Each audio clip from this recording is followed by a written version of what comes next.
Hello, fans, and thanks for joining us here at Dr. C. Keith Connor Field, home of Southern Wesleyan Baseball, on the campus of Southern Wesleyan University in central South Carolina. Overcast day, temperatures most likely in the low to mid 50s throughout the game tonight.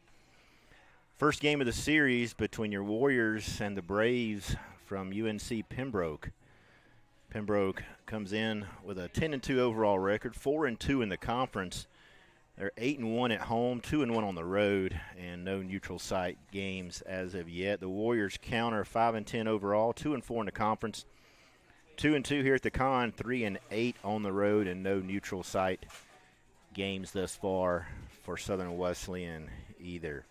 We'll get everyone set here in just a few minutes. We're just a couple minutes away from first pitch. We're glad you're joining us here today.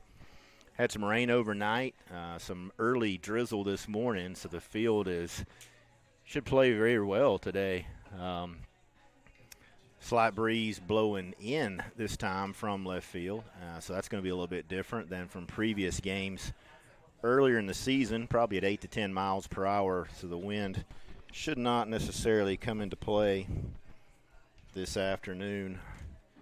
On the mound for Southern Wesleyan is going to be number 45, Tanner Lewis. Tanner making his fifth start and appearance for the 2026 campaign. Brings a 5.94 ERA, 1-1 on the season, 16 2/3 innings, and he's walked 10 and struck out 16. And you see the Warriors taking the field at this time. Behind the dish is going to be number 3, Ryan Posnick. Over at first base is Ethan Schimmel. Cade Bowling anchors down second base. Tristan Tillman, shortstop. Over at the high corner is going to be number 5, Perry Dyer. Left field, Nolan Evett. In center, Matthew McCaffrey.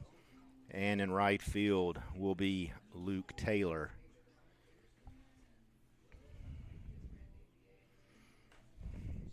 On the flip side, UNC Pembroke, as we mentioned, brings a 4-2 conference record in. They're led at the plate by Daniel Stevens, hitting just shy of 500. And Stevens has played in all 12 games thus far. For the Braves, 51 at-bats, 2 home runs, 16 RBIs. So he's approaching softball statistics there, having a great season thus far. On the base paths, they don't run a whole lot, 28 stolen bases on the season, and Stevens also leads in that category. On the flip side, Southern Wesleyan comes in with 60 stolen bases, and Tristan Tillman has 15 of those. A couple other Warriors are in double digits with stolen bases. That includes Nolan Evett and Matthew McCaffrey. Both of those guys have 10 on the season. Leading off for UNC Pembroke is going to be shortstop Daniel Stevens. As we mentioned, he's hitting .490, 51 at-bats, 25 hits, a couple of home runs, and 16 RBIs. He is second on the team in RBIs, just behind Landon Lucas, who has 22 on the season.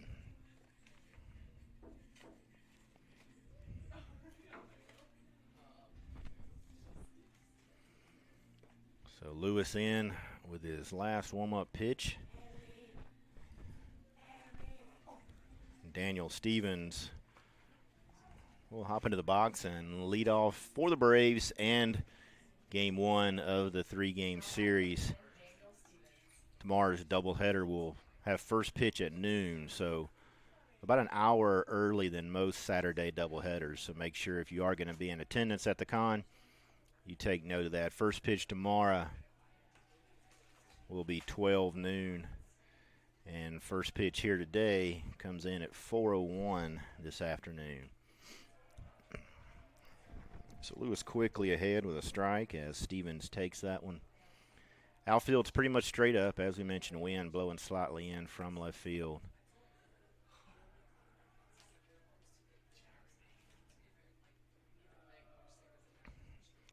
Schimmel over at first base and Bowling at second, playing a slight pull for Stevens here. Tillman as well.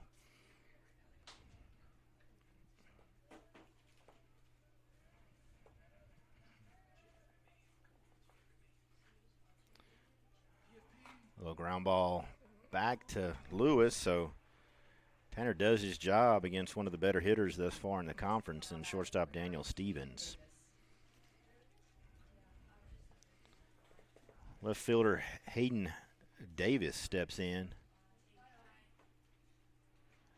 Hayden batting .276 on the season, making his 8th start. 29 at bats, 5 RBIs as the lefty stands in. Infield working a slight pull again. Outfield still straight away.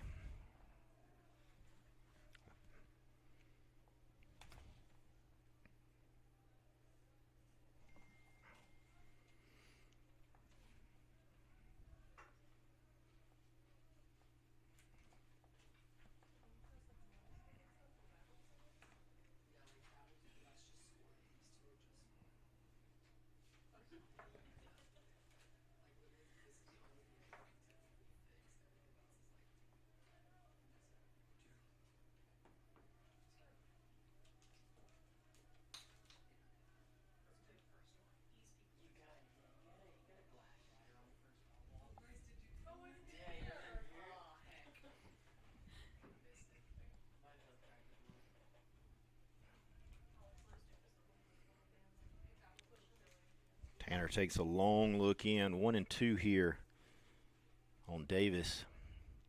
And lefty on lefty, and that one hits him, so he'll make his way down to first base. Now batting number 16, Mason Mazzali.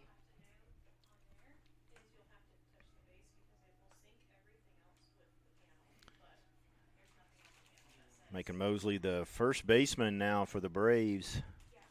Mason hitting .324, making his 11th start on the season. 37 at bats, 1 home run, 5 RBIs.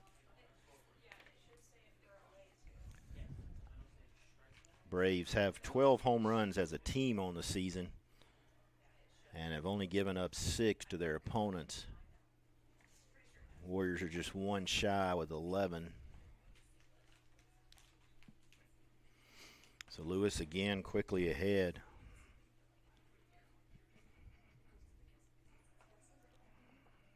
Moves that to an 0-2 count now.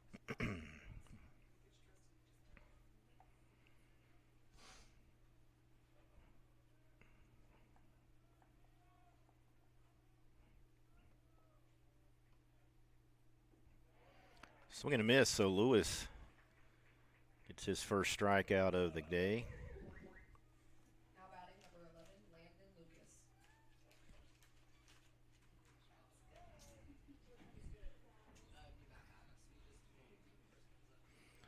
Designated hitter Lucas Landon now hitting with 2 outs on first.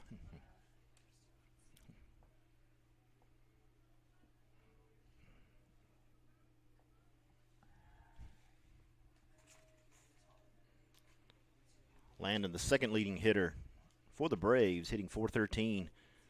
He started all but 1 game thus far, 46 at bats, 3 home runs, 22 RBIs. So he is the team leader in home runs for head coach Paul O'Neill's squad. Lewis again out in front. Working ahead here against the Braves.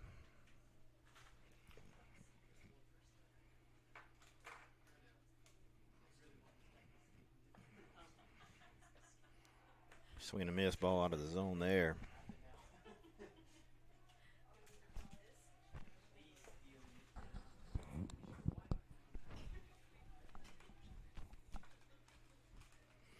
So Lewis now working with an 0-2 count.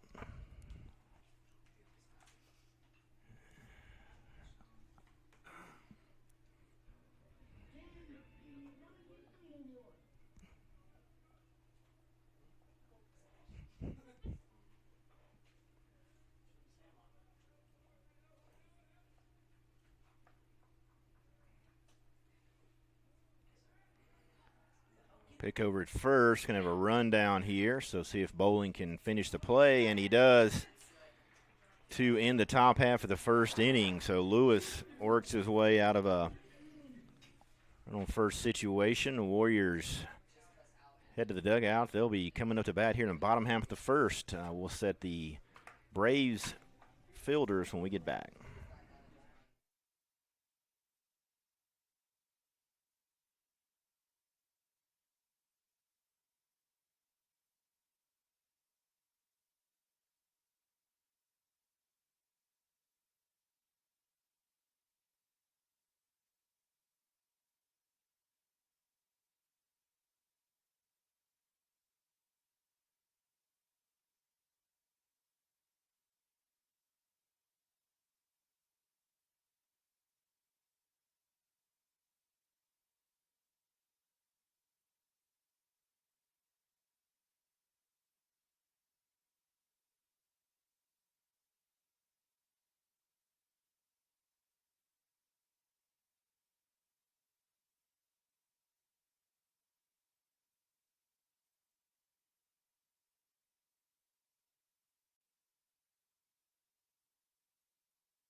You went before that. Trying to have the trim or something.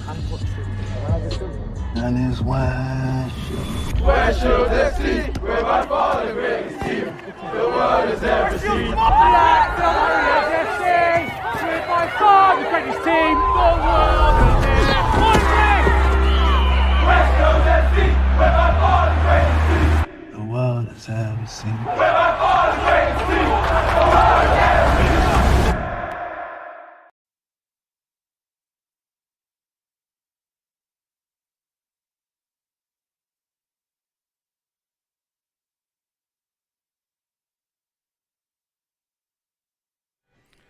Fans, welcome back to the Con. Warriors getting their first at bat here in the bottom half of the first inning. On the mound for the Braves is Jacob Smith, brings a 4.79 ERA, 1-0 record in, making his fifth start of the season.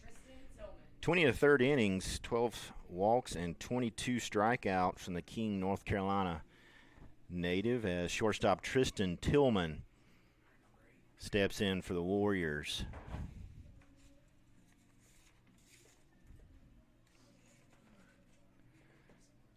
Tillman from Summerville, South Carolina,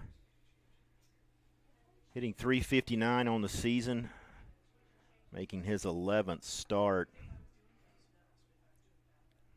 No home runs, 5 RBIs, but gets on base. When he gets on base, usually picking up some stolen bases, has 15 on the season. And as we mentioned earlier, leads the Warriors in that category. Behind the plate is going to be Ashton Donathan. Mason Mosley over at first base. Peyton Young at second. Shortstop is Daniel Stevens, as we've mentioned before. And third baseman is going to be Boone Herman. Left field, Hayden Davis. Straightaway centers, Tyler Steele. And in right field is Branton Jernigan. Braves are coached by Paul O'Neill in his 26th season up at UNC Pembroke.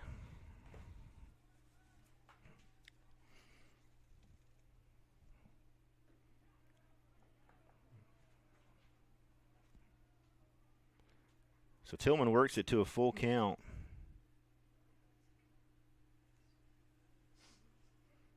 He has 10 walks on the season. Fouls this one off.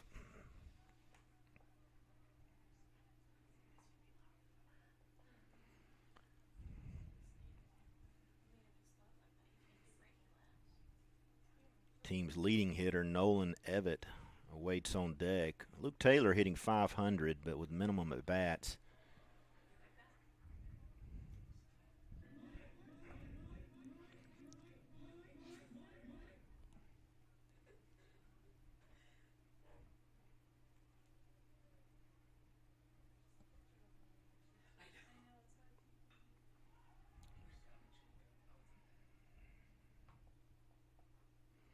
So shortstop Stevens out to take care of that one. Short center field. It is going to bring up Nolan Evett. Left fielder hitting .381. 3 home runs, 13 RBIs. Evett is the team leader in home runs and, as we mentioned, batting average as well. Also has 10 stolen bases, so having a solid 26 campaign thus far.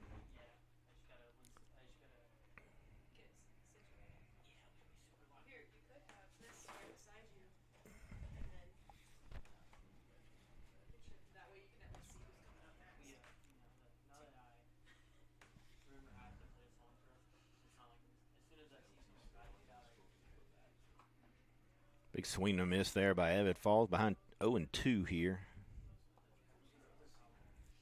Braves were scoreless in the top half of the first. Tanner Lewis came out getting ahead to most of the Braves hitters.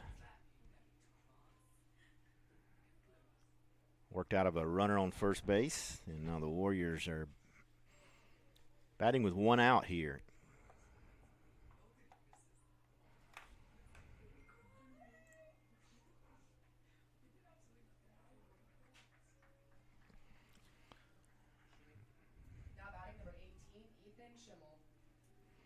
First baseman Ethan Schimmel. Schimmel hitting .321. Started in all 16 games now for Southern Wesleyan. 53 at-bats, 2 home runs, and is the team leader in RBIs with 20.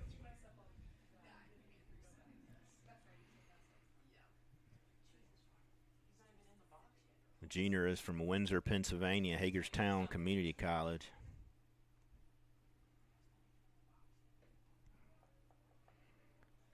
He takes a strike there.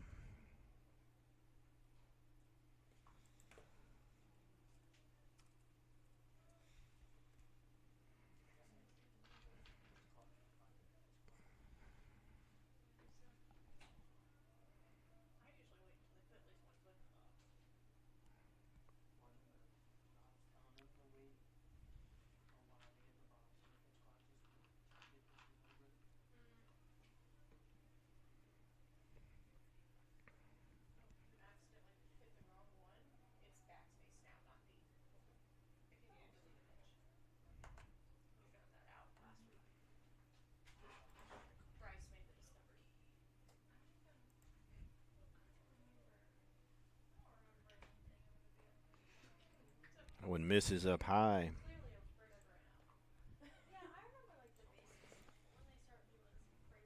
Warriors coming off a series win last weekend.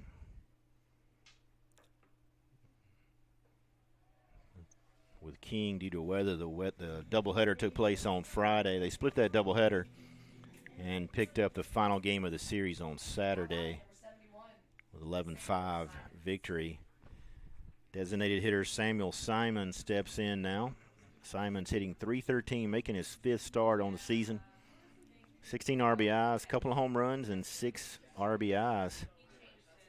So Simon's with 2 home runs and just 16 at bats. So head coach Matt Robinson perhaps looking to get a little bit more power in the lineup. This one's out to Stevens off his chest, but still manages to get the lead runner in Schimmel for the forced play at second. So that's going to take us to the end of the first inning. We are scoreless here at the Con. We'll be back soon.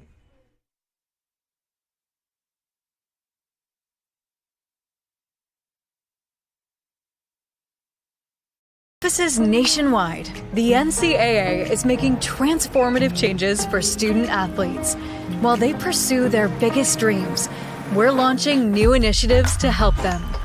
Life-changing education opportunities are just the start. The NCAA is providing enhanced mental health services. We're guaranteeing scholarships and tuition and expanding access to healthcare. Visit ncaa.org/change to learn more.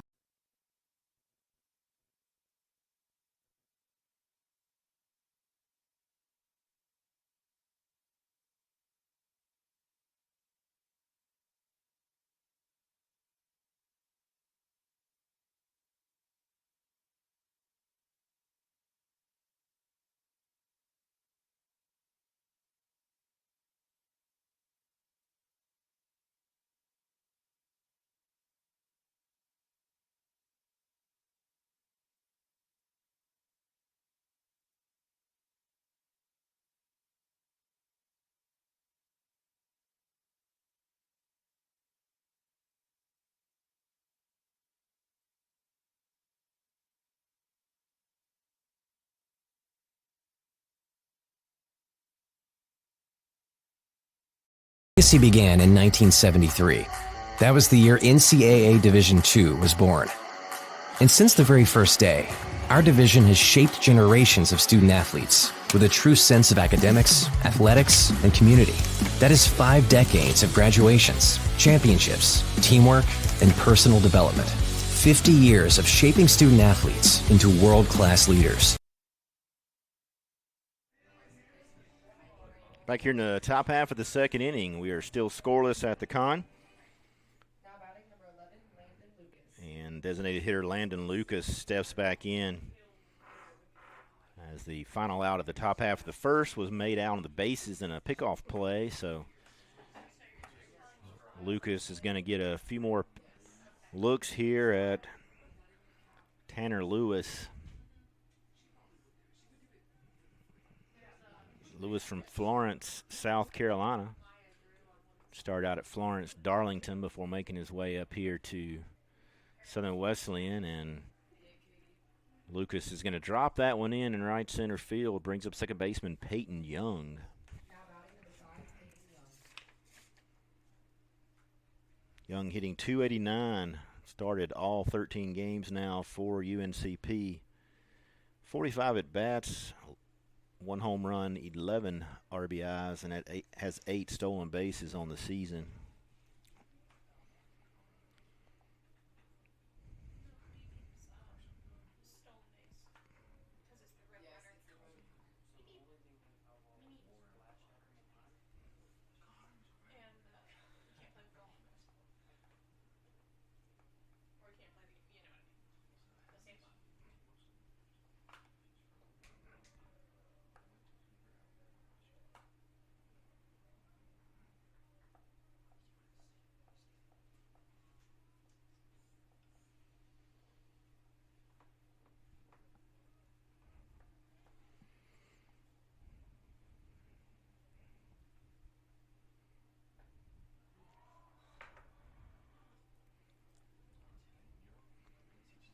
Braves hitting .307 as a team.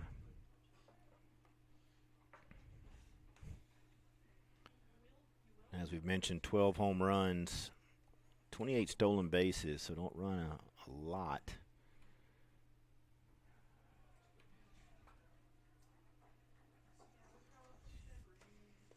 Pitching staff is a 4.53 ERA as a squad.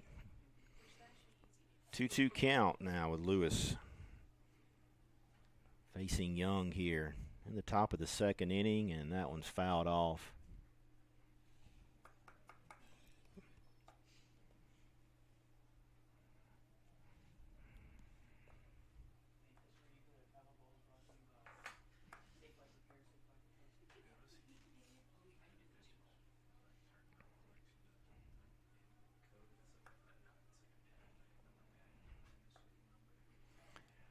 That one gets to the backstop, so Lucas is going to make his way down to second base. Puts him in scoring position. Full count now.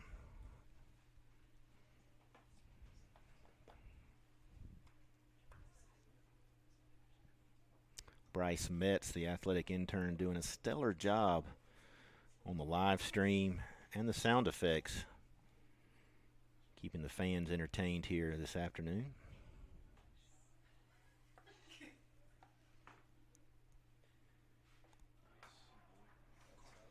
Swing and a miss there by Young. So Lewis picks up the first out here in the top of the second. Now batting number 17, Branton Jernigan. Brings up Branton Jernigan. Jernigan hitting .368, limited at bats. Does have a couple of home runs and 6 RBIs. So much like Samuel Simons, Jernigan has limited at bats, but good power production thus far. As we close out the month of February tomorrow.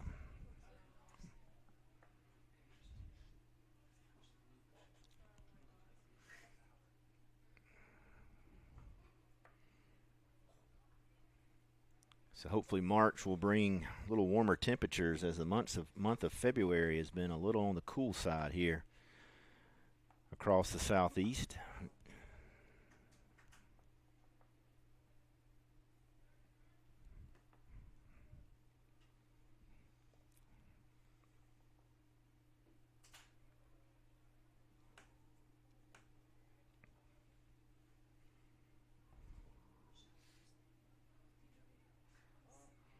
Jernigan is a senior from Wilmington, North Carolina, a UNC Greensboro transfer.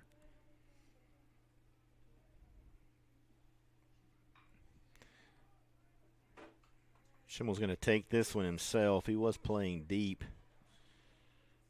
preventing the run from scoring with a base hit to the outfield. So Braves have a runner 90 feet, but a couple outs here.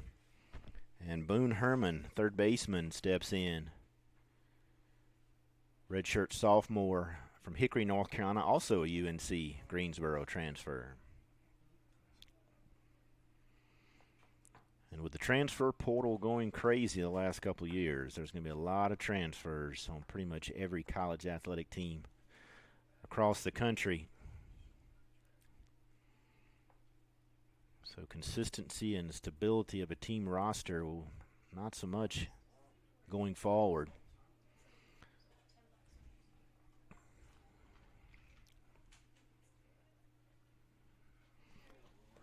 That one gets by Posnick's. Lewis not there in time. And the Braves are going to pick up their first run of the game here in the bottom, or rather the top half of the second.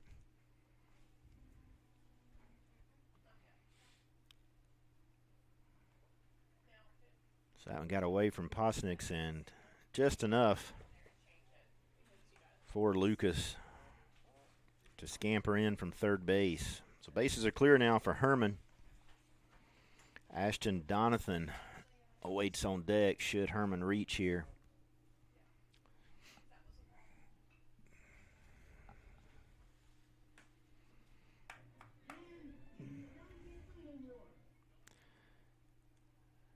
And here we are in the top half of the second, and deuces are now wild.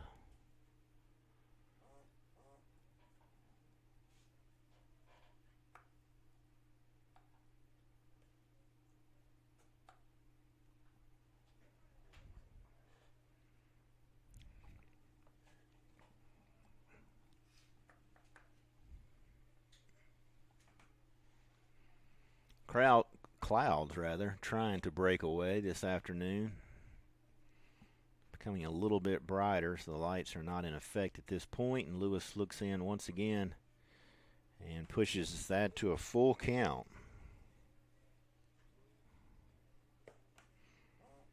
Lewis would definitely like to get Herman here and let 8 and 9 lead off the third inning if possible.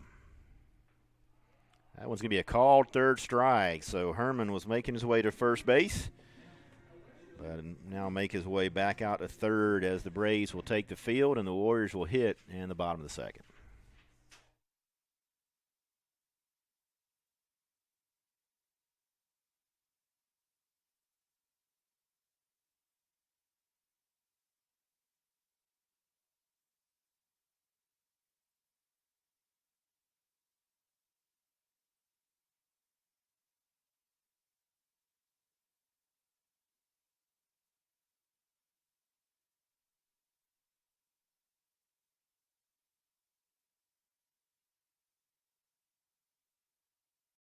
If things aren't scripted. If you're an athlete, we need people like you and translate those skills to officiating. You can get a lot out of it. It happens in every town, in every game. We never have a perfect game, but the rewards always outweigh the negativities.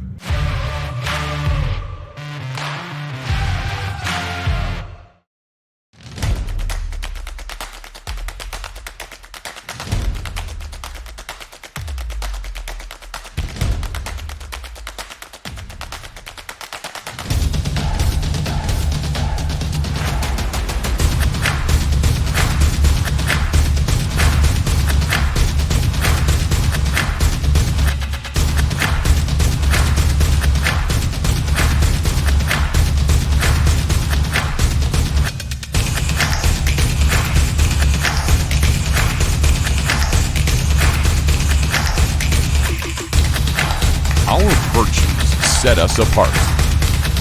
We daily work to build champions in body, mind, and soul. It's who we are. This is Conference Carolina.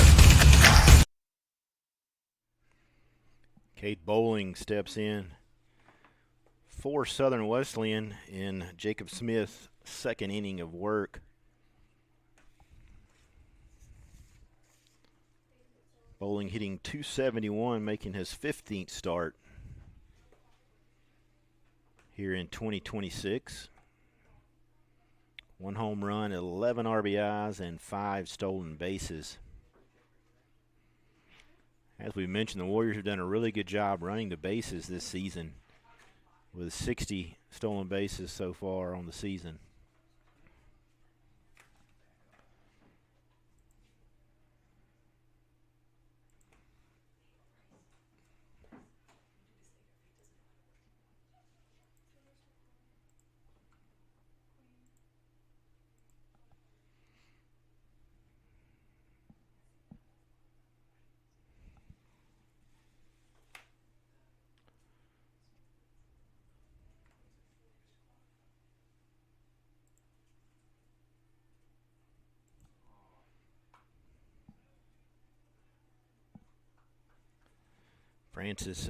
Francis Marion and Young Harris currently lead the conference. Both of those two schools are 6-0. Francis Marion is 14-1 overall. Belmont Abbey comes in at 8-1, and North Greenville at 5-1 rounds out the top 4, as Bowling will make his way down to first base.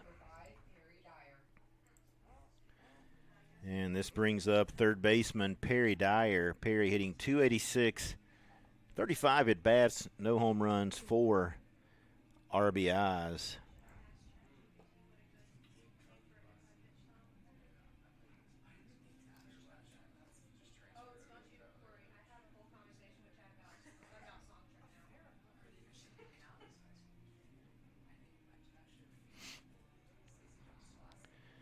Tristan Tillman leads the conference in stolen bases with 16. So we'll see if he can pick up a few more this weekend.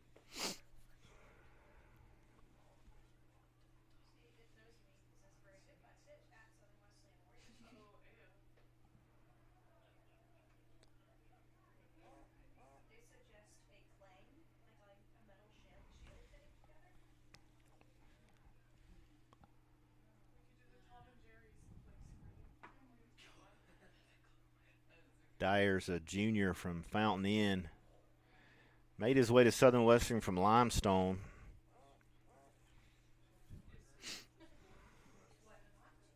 After the tragic closing of that school at the end of last year. So Bowling still with a decent lead at first, and Dyer going to take a strike.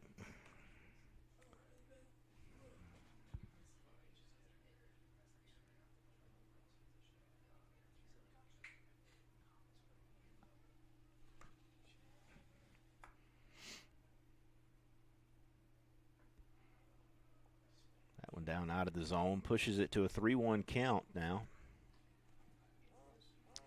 Matthew McCaffrey awaits.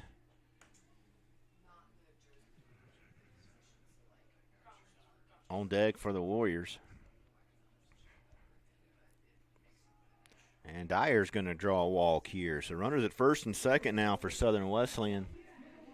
And center fielder Matthew McCaffrey makes his way. McCaffrey hitting .368, has started in all 16 games for Southern Wesleyan. 38 at bats, 15 runs scored. He is second on the team, just behind Schimmel, who has 18 for Southern Wesleyan. McCaffrey, no home runs, 14 RBIs, and second on the team in stolen bases with 10. So got some good speed on the base pass right now for Southern Wesleyan as McCaffrey shows bunt, fouls that one off, so he'll back in with an 0-2 or 0-1 count rather. 1 run, 1 hit, no errors for UNCP. No runs, no hits, no errors as we're just getting started here in the bottom half of the second inning. The sun has now made its way out for one of the very first times today. So it might warm us up here for just a little bit. Caffrey pulls back. Bowling gets back in just under the tag at second base and pushes it to a 1-1 count.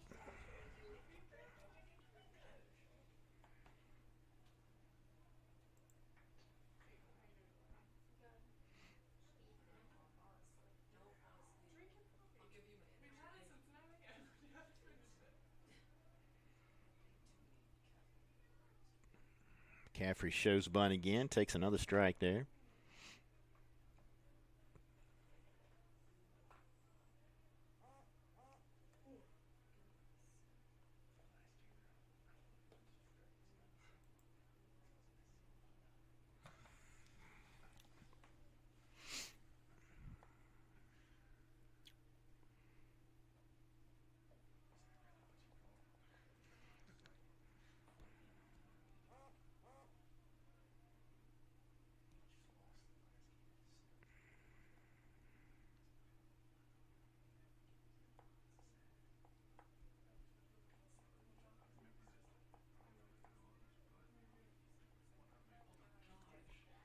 That one's going to be in there for a called strike. All speed on the inner half and brings up catcher Ryan Posnick's. Couple outs here for the Warriors, so after getting a couple runners on early, Posnick stands in, hitting 143, 28 at-bats, 1 home run, 5 RBIs.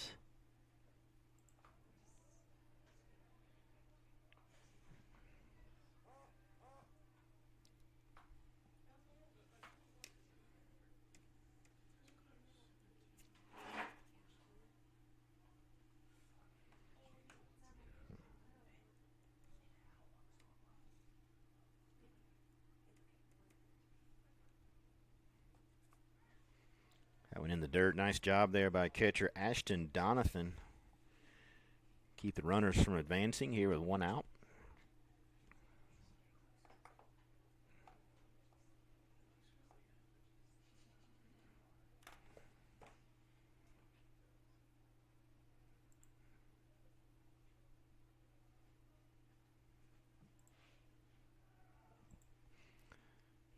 Bowling steals third.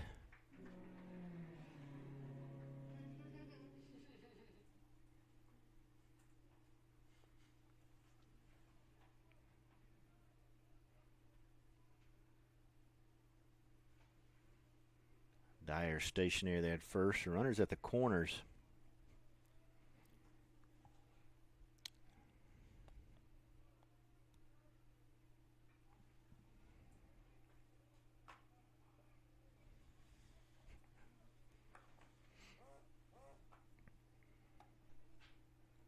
In action elsewhere across the conference, Barton travels to Bristol, Tennessee. They'll take on King this weekend.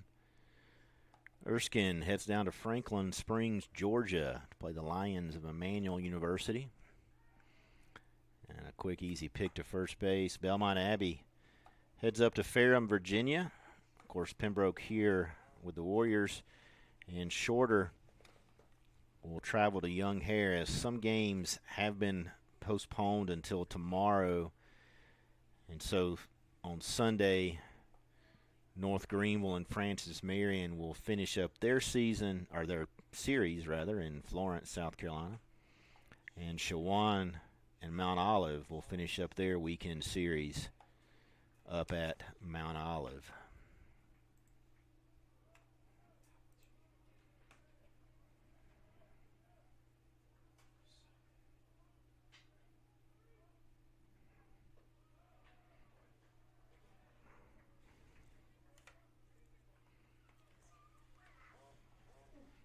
Posnick works this to a full count here.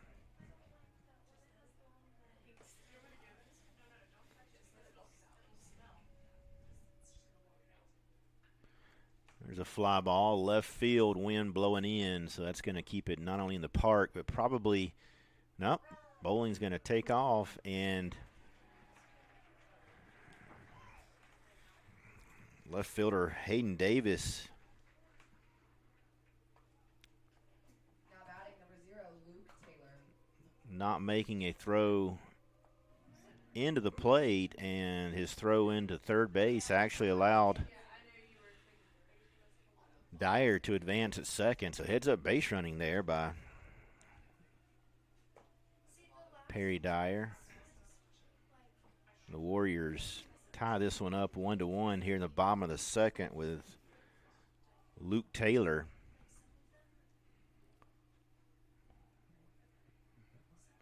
Luke calls nearby Pendleton, South Carolina, his home. Transferred in from USC Sumter. And as we mentioned, he's hitting .500 with 22 at-bats.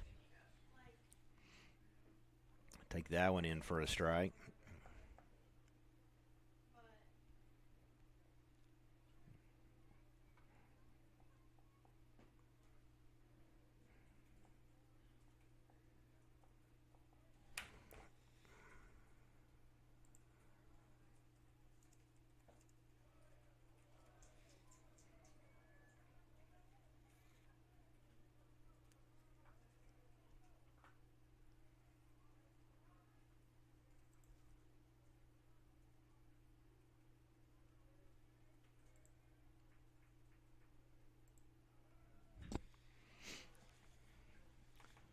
Taylor sends this one back to right field, but Branton Jernigan has enough room to make the third and final out, but not before the Warriors score a run, and we are tied now here on the campus of Southern Wesleyan University 1-1. When we're back, it'll be the third inning, and the Braves will be at bat.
You played before that. Trying to have the film or something. And his West Shoes FC, we're by far the greatest team the world has ever seen. Black Warriors FC, we're by far the greatest team the world has ever seen. West Coast FC, we're by far the greatest team the world has ever seen. we're by far the greatest team the world has ever seen.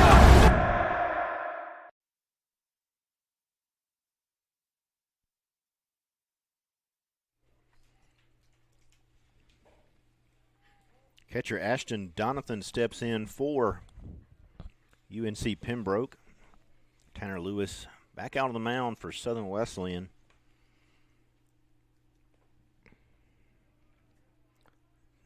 Donathan, a 5'10", 170 senior from Sanford, North Carolina.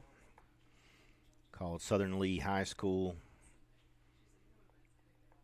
home prior to making his way over to Pembroke. That one's in there for a called strike, 1-1 now. So Lewis in his third inning of work.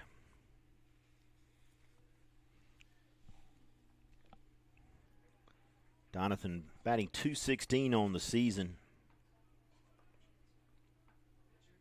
No home runs, 4 RBIs.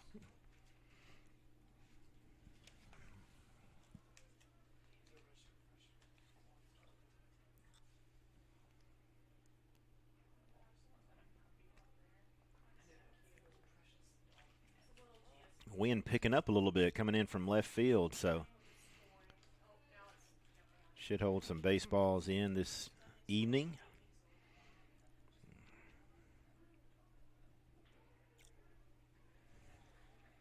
Perry Dyer on a slow roller makes a good play, but just didn't have quite enough on it.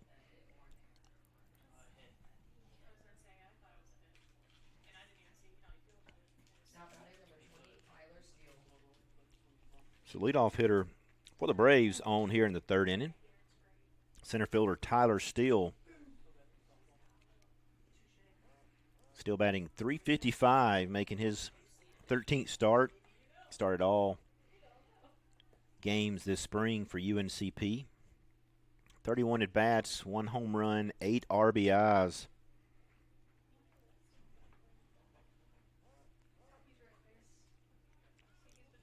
Junior from Charlotte, North Carolina, also a UNC Greensboro transfer. So a third of the lineup for UNC Pembroke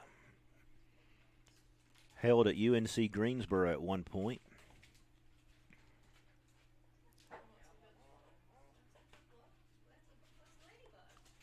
Looks like they have a total of 5 Greensboro, maybe 5 Greensboro transfers on their roster.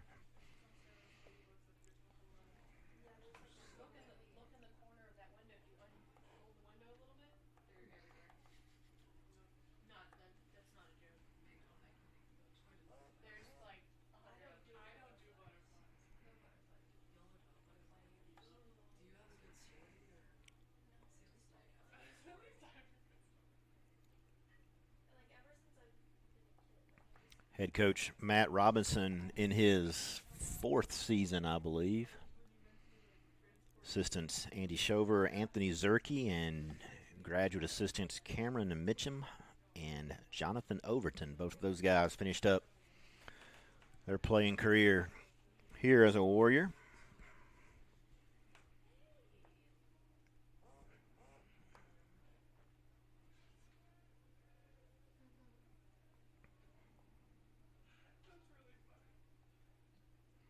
Long look in by Lewis, and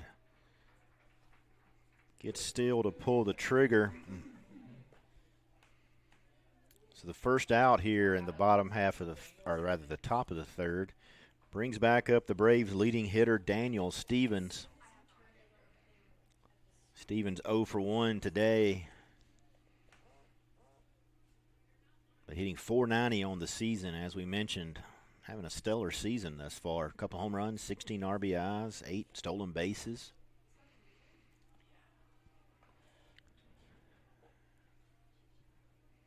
Shortstop from Raleigh, North Carolina. Made his way from Georgia Gwinnett College.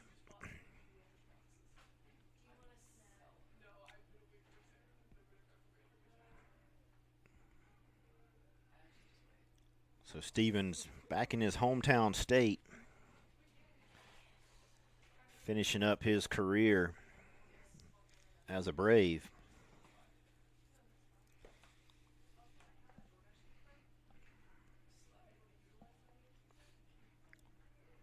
That one's just foul.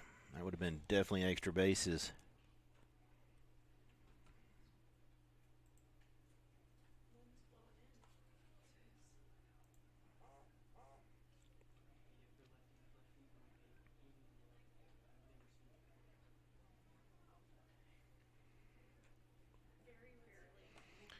Stevens comes into the weekend 8th in the conference in batting average, and this one's going to get an overthrow with bowling at second, but Tristan Tillman, good job backing up the throw to keep that one going from center field. Braves now have a runner in scoring position. As I mentioned, Stevens is 8th in the conference with his .491 batting average.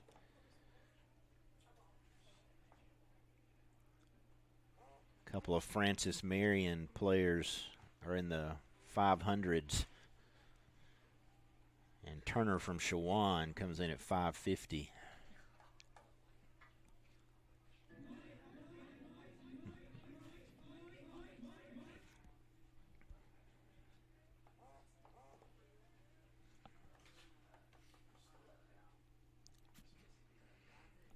One-two count here, one out on Stevens. That one's up out of the zone. So 2-2 now with one out.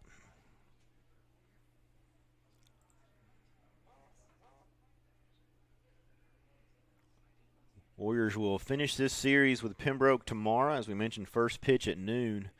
That's a little earlier than a normal 1 o'clock start, so take note of that if you're going to be joining us live here at the Con. Then on Tuesday, the Warriors will head to Mars Hill for a midweek game before traveling to Due West next weekend to take on the Flying Fleet of Erskine.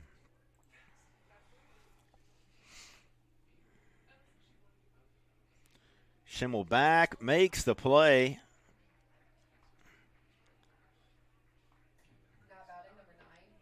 Schimmel looking like a tight end, a little down and out there. As he stands 6'6", 235 from Hagerstown Community College. Picks up the second out. So Hayden Davis stands in, and so far, Lewis has handled Daniel Stevens. He had a comebacker to the mound the first inning, and this little soft line drive to Schimmel at first. Left fielder Hayden Davis stands in. 276. Was hit by a pitch and then got picked off, called stealing back in the first inning to end that inning.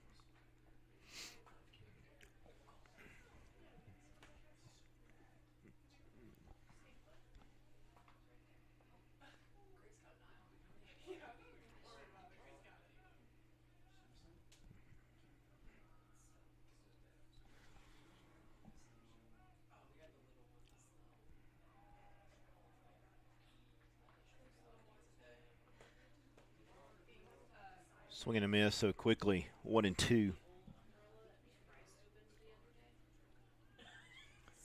Against the redshirt junior from West Lafayette, Indiana. And this one's going to drop in just short of the left fielder, Evett. And he falls down, but was not going to have a play at the plate anyway. So RBI single there by Davis. Puts UNC Pembroke up 2-1 and brings up Mason Mosley.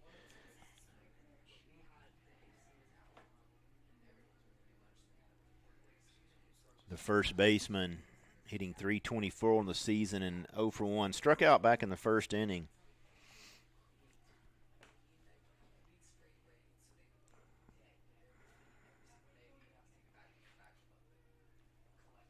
This one's lofted just in front of the center fielder McCaffrey. A play at third, and he is going to be safe.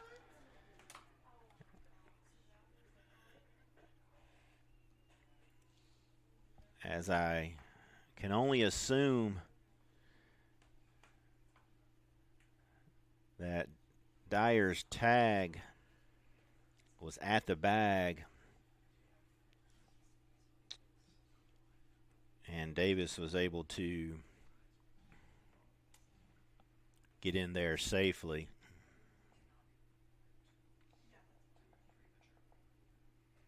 So puts runners at the corners. Now batting number 11, Landon Lucas, 1 for 1 with a run scored thus far on the day. Batting .413, the second leading hitter for the Braves. 3 home runs, leads them in that category. 22 RBIs, also leads them in that category as well.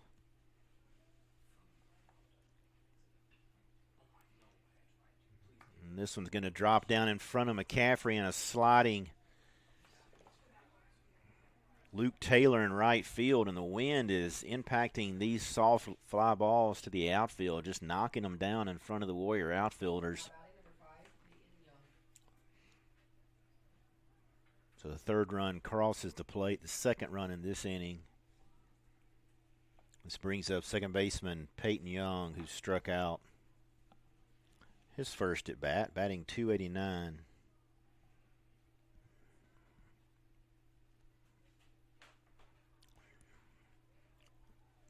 And that one's going to hit the knob of the bat, so it's going to be an 0-1 count. And head coach Paul O'Neill is going to want an explanation of this one.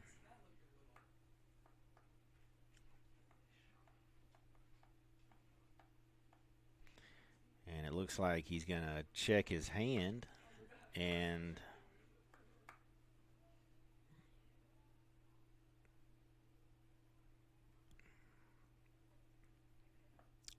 umpire's going to keep with his call of a foul ball. So 0-1 count here for Lewis. In the top of the third with a couple of outs, first and second for the Braves. See if Lewis can work out of this jam here. There's a high pop fly on the infield. Dyer is going to settle in foul territory. Base runner avoids him there for the third and final out. So we'll take a break. When we're back, bottom of the third, we will see 3-1 UNC Pembroke.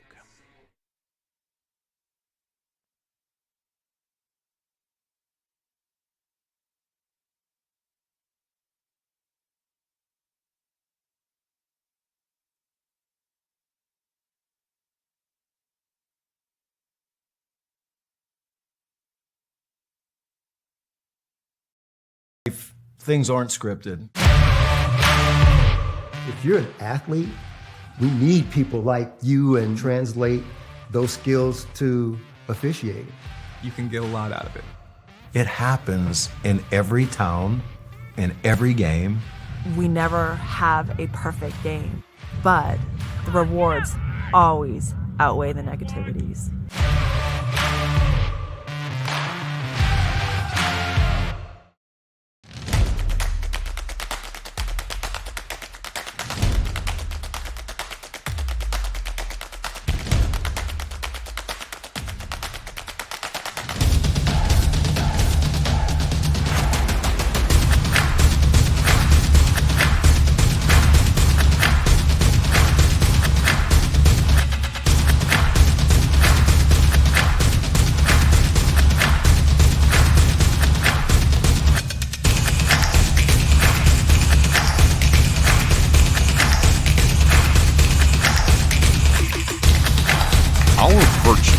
Set us apart.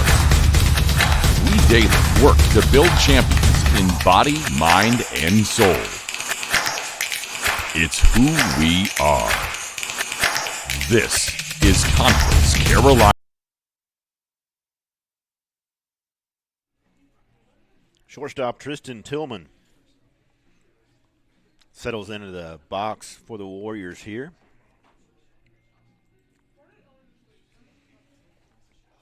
Tillman 0 for 1 thus far in the first game of the series here between the UNC Pembroke Braves and your Southern Western Warriors. That one's driven to left field, but again, the wind's going to hold this one up. Wind not blowing in very much thus far in the month of February, but it is today.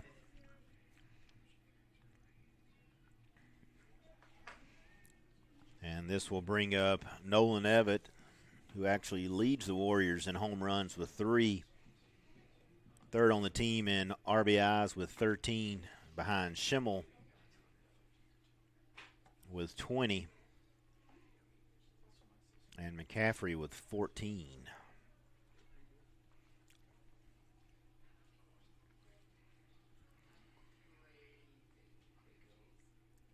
Evett is another local product here. Calls Liberty, South Carolina his home. Came to the Warriors from Spartanburg Methodist, and pop up just beyond shortstop, and Daniel Stevens takes care of that one.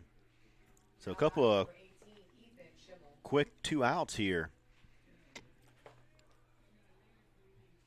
So Schimmel will probably make a slow stroll to the plate and give Lewis a little bit more of an opportunity to get some rest in the dugout here.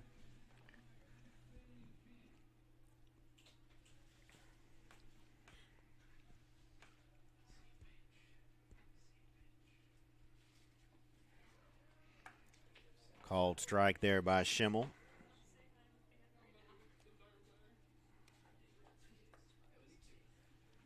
So now he's got to go to work after getting a little bit more of a break for Lewis here. Fouls that one off back to the backstop, and Smith is getting ahead quick and working fast. So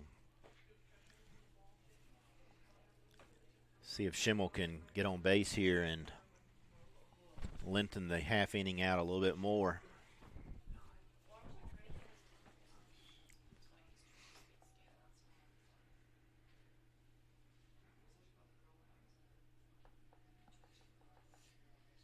Pretty good crowd here this afternoon.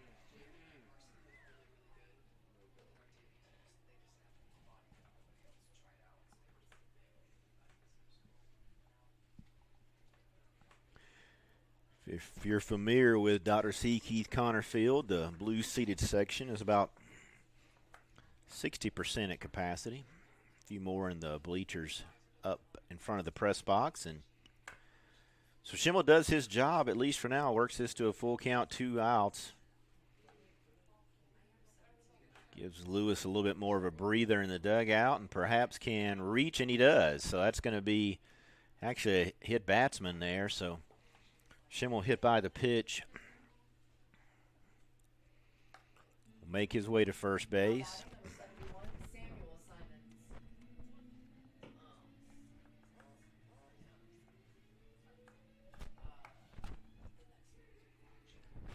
So Simon stands in, a cleanup hitter and also the designated hitter for Southern Wesleyan. He's 0 for 1 here in game 1. Batting .313 on the season, just his 5th start. He does have a couple of home runs and 6 RBIs. And number 71 calls Fernandina Beach, Florida, his home. A little cooler weather for Simons here in the month of February, and that's going to be another hit batter. So back-to-back hit batsman. First and second with a couple of outs, and what looked like could possibly have been a quick inning for Smith as Tillman and Evett both popped up. Schimmel hit by a pitch, Simons hit by a pitch, now Cade Bolin, the second baseman, stands in. No official bat yet for Bowling as he was hit his first at bat. So and with that, as we mentioned, a couple of quick outs. And pitching coach for UNC Pembroke is going to make his way out to the mound.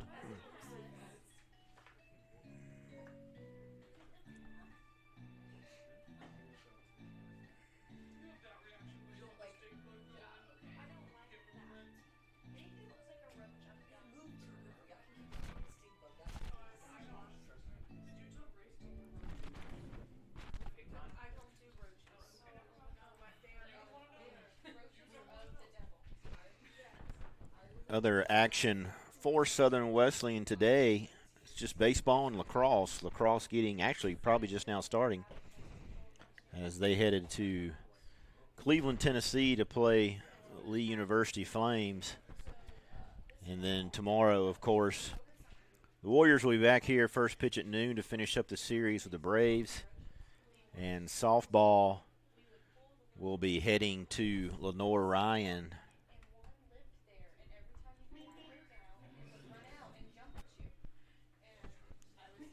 So Schimmel takes off.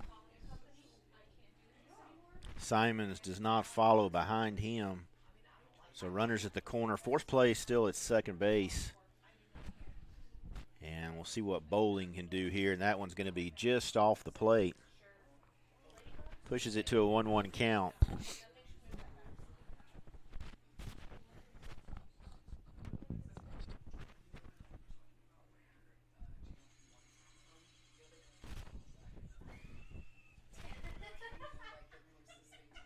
That one's in there for a strike. 1-2, 2 outs here on the second baseman. Bowling from Hamilton, Ohio. And as I mentioned, I was on the broadcast game last week.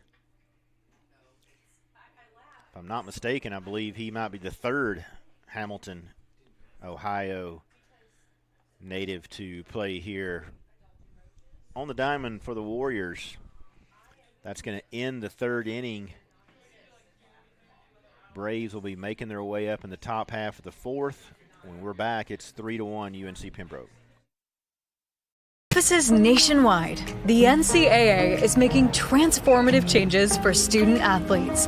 While they pursue their biggest dreams, we're launching new initiatives to help them. Life-changing education opportunities are just the start.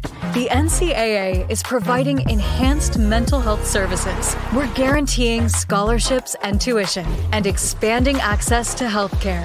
Visit ncaa.org/change to learn more.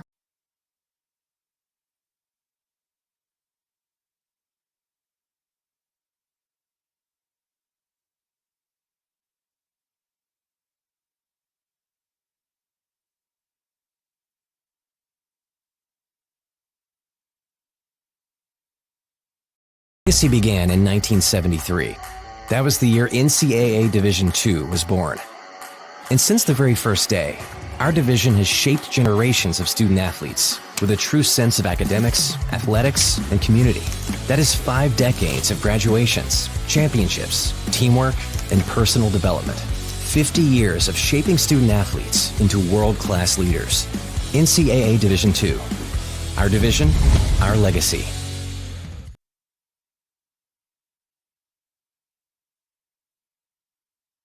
Life, things aren't scripted. If you're an athlete, we need people like you and translate those skills to officiating. You can get a lot out of it. It happens in every town, in every game.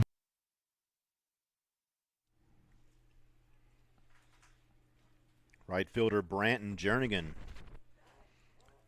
leads off the fourth inning for the Braves.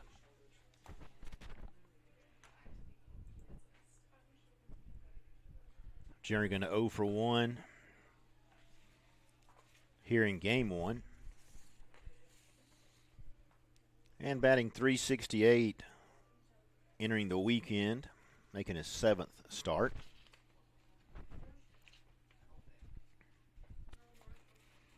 As we mentioned, Jernigan, one of 3 UNC Greensboro transfers in the lineup today, and one of, I believe, 4, maybe 5 on the roster. Braves have several Division I transfers on their roster, including Lucas Landon, who was a designated hitter, made his way to Pembroke from the College of Charleston.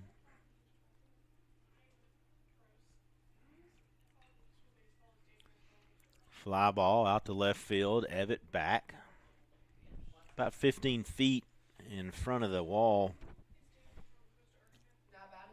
So 1 out here. Pembroke leads 3-1. They have 3 runs off 5 hits, no errors. Warriors have 1 run, no hits, no errors.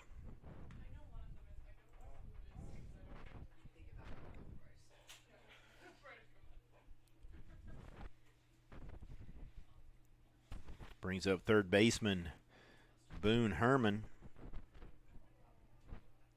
Boone 0 for 1 with a strikeout. Struck out looking his first at bat. From Catawba Valley Community College. I take that back. Herman is also from UNCG. Peyton Young is from Catawba Valley Community College.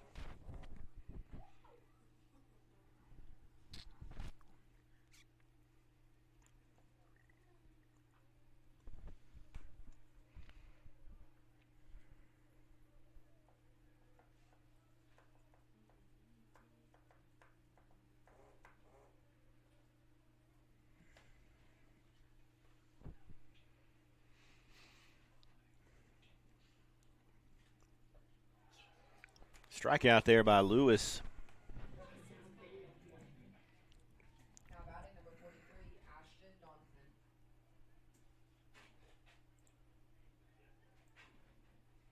Lewis in his 4th inning of work, giving up 5 hits, struck out 4, and has yet to walk a batter.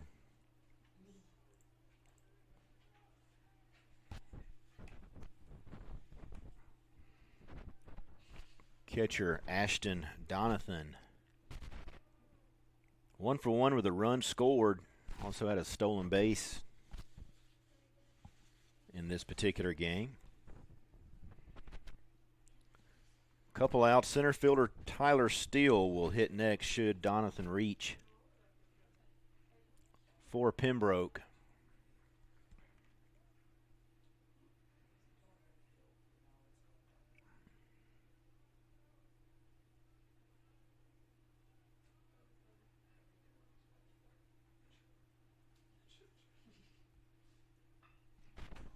That one pulled down off the cage and into short left field, so Tillman will hustle down and throw that one off.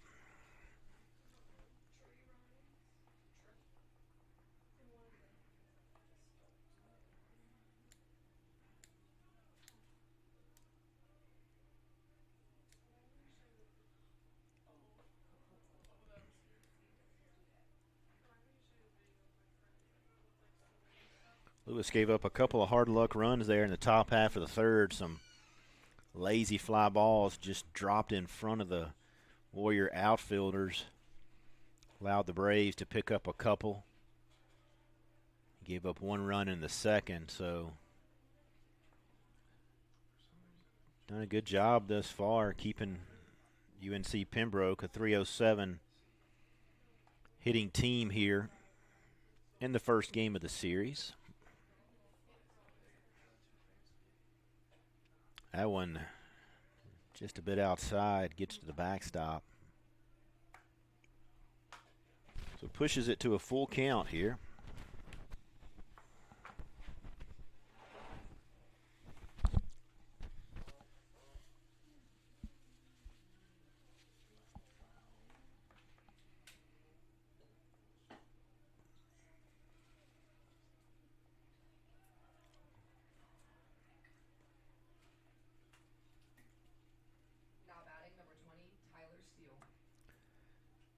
So that one is probably on me as I just jinxed Lewis saying he hadn't walked a hitter yet, and 2-out walk brings up center fielder Tyler Steele. Steele is 0 for 1 with a strikeout, 1 of 4 Braves that have struck out thus far. And Steele is hitting .355, and as we mentioned, he has started all 13 games now for the Braves, as has shortstop Daniel Stevens, Peyton Young, and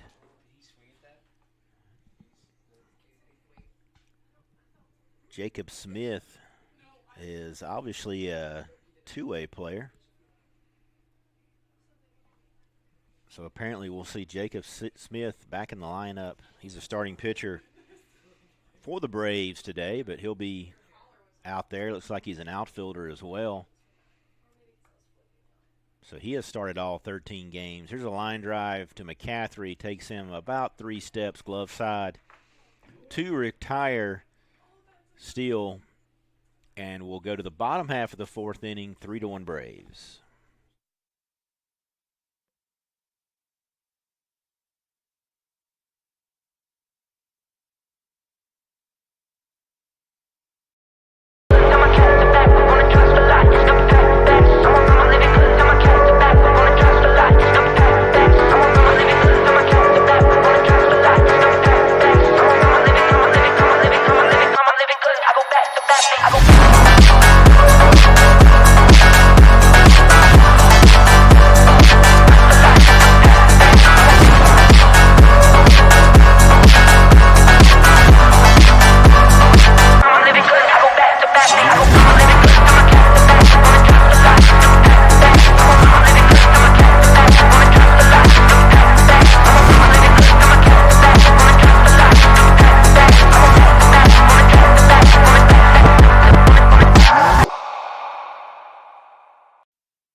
you made before that. Trying to have the trim or something. That is why. Westfield FC, we're by far the greatest team the world has ever seen. Westfield FC, we're by far the greatest team the world has ever seen.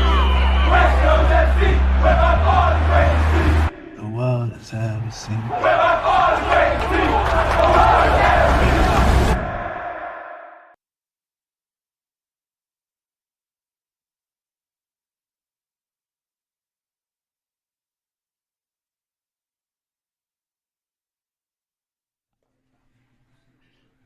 Third baseman Perry Dyer, Perry Dyer steps in.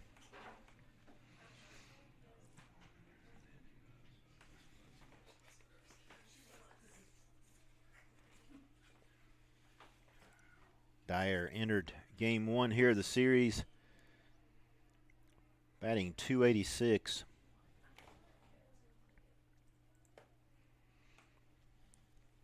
No official at bat here thus far. One plate appearance, does have a walk.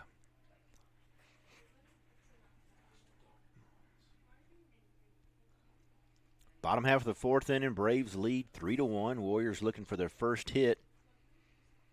They did pick up a run back in the second.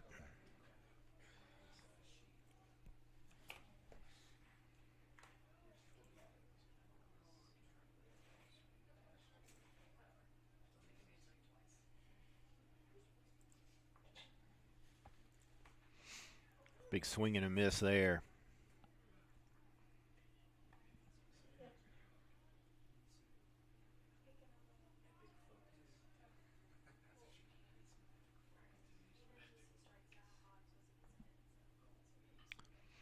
Fly ball, right field.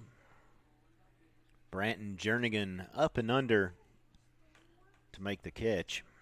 Now batting number 22, Matthew McCaffrey.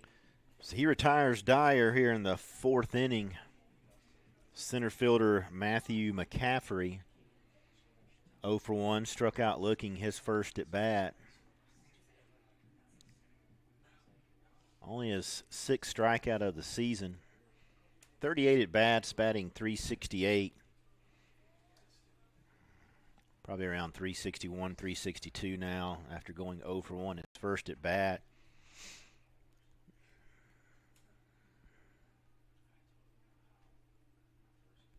That one's just off the plate.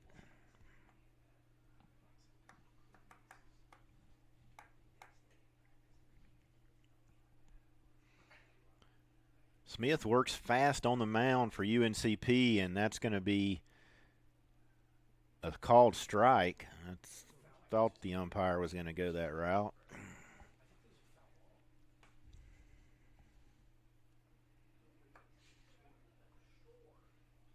So that was either a foul ball or perhaps it did hit McCaffrey, but there was a swing there, so not sure if that was a foul ball or a swinging strike. Irregardless, that one's in there for second strike at 2-2 now. Catcher Ryan Posnick waits to hit next. Try to get something going here for Southern Wesleyan in the fourth inning.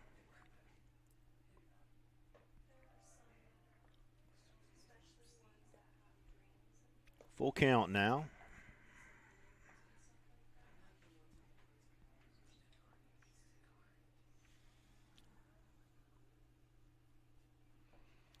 Swing and a miss there for McCaffrey. Now batting number 3, Ryan Posnick.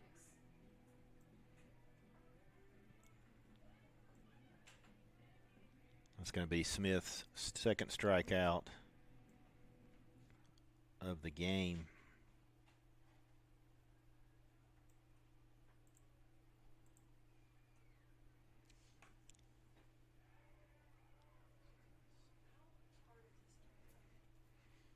So Posnick's no official at bat, one plate appearance, had to sacrifice fly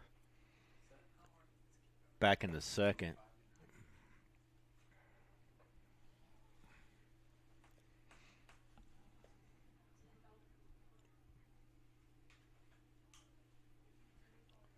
Posnick's hitting 143, making his 8th start. That one's going to be a swing and a miss there.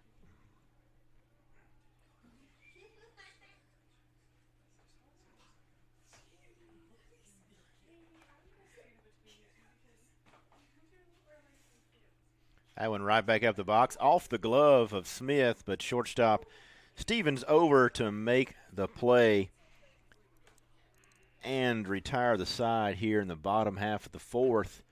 We've played 4. Braves lead 3-1.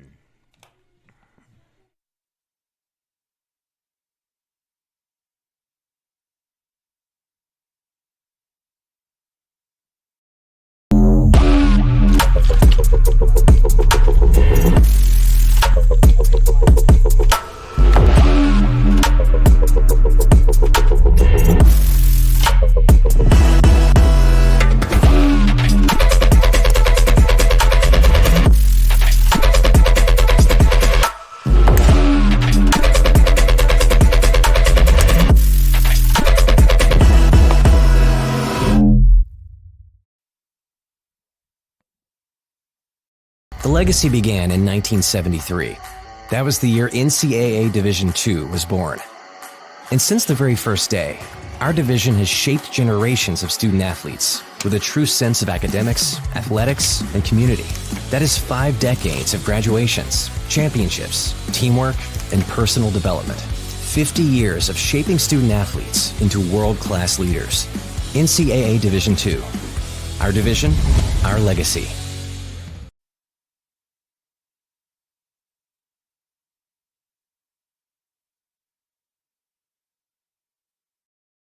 You went before that. Trying to have them film or something.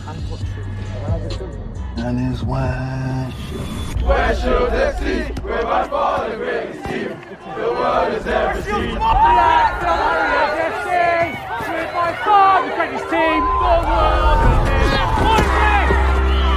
West Coast FC, we're by far the greatest team The world has ever seen. we're by far the greatest team the world has ever seen.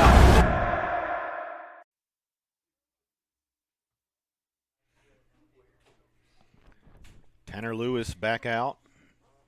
His 5th inning of work here. He's faced 14 hitters thus far, 54 pitches. And a swing and a miss there.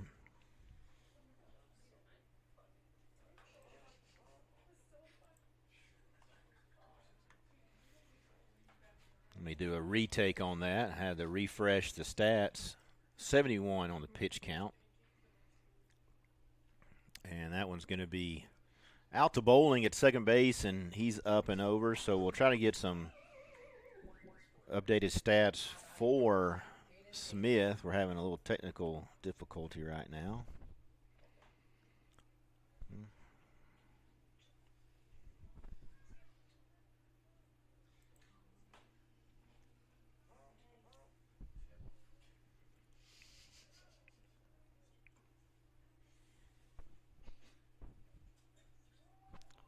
It's going to stay for us. So 73 pitches.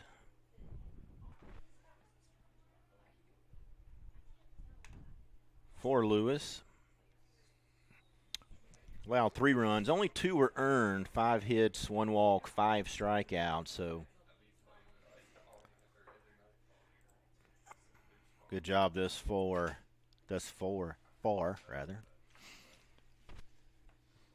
Hayden Davis stands in. Lewis has done a good job facing the leading hitter for the Braves and shortstop Daniel Stevens. He's 0 for 3. And this is going to be a base hit in the left, just center field. And nice job by McCaffrey to get over there and hold Davis to a single. Now batting, number 16, Mason Cesali. So Hayden Davis now with a couple of hits on the day. Brings up Mason Mosley, the first baseman. He's 1 for 2. Also has a strikeout.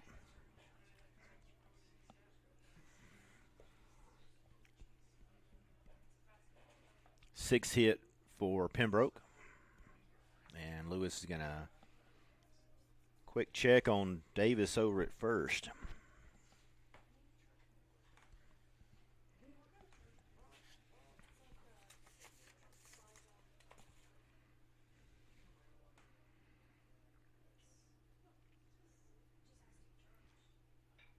And this one's going to drop in down the left field line, so it could get Davis to third. Evitt up and a throw, and Davis running the bases really well. Takes third on a short line drive down the left field line. Mosley stays at first. Braves only utilize more or less 11 hitters. They've had 13 to get plate appearances thus far this season, but for the most part, their batting order is their lineup throughout the game. So not a lot of pinch hitters coming off the bench deep in the game for the Braves. First and third now. Landon Lucas, the designated hitter. He's 2 for 2 with a run scored and an RBI.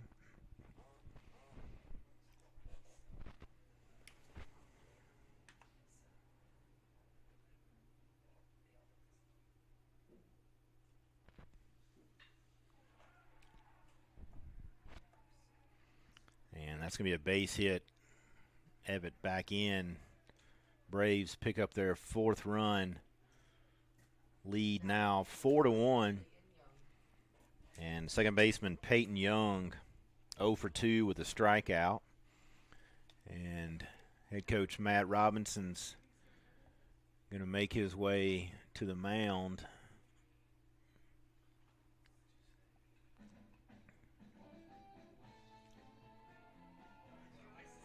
And with that, we're going to take a break, and when we get back, we'll let you know where the Warriors stand.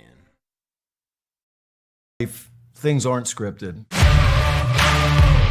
If you're an athlete, we need people like you and translate those skills to officiating. You can get a lot out of it. It happens in every town, in every game. We never have a perfect game, but the rewards always outweigh the negativities.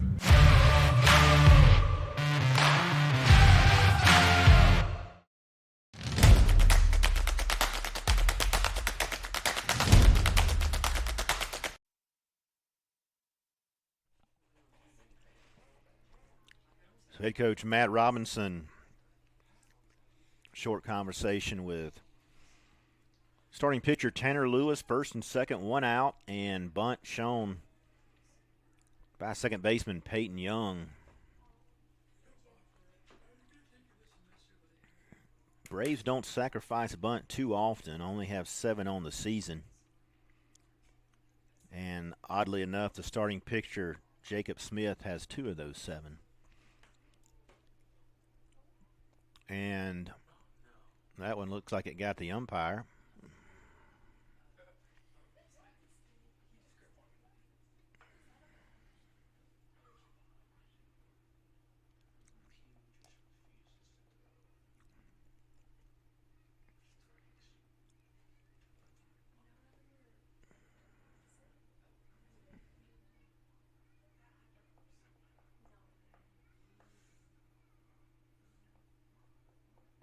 Campuses nationwide, the NCAA is making transformative changes for student athletes.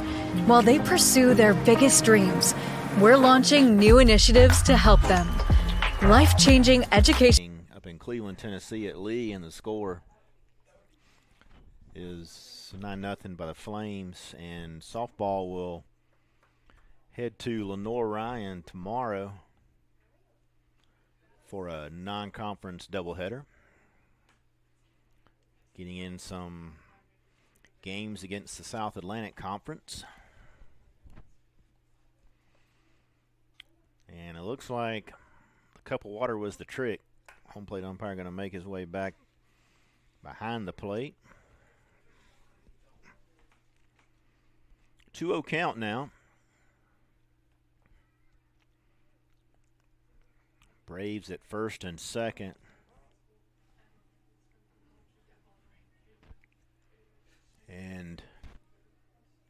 Peyton Young, the second baseman, stands in. That one's going to be down in the zone, so it pushes to a 3-0 count.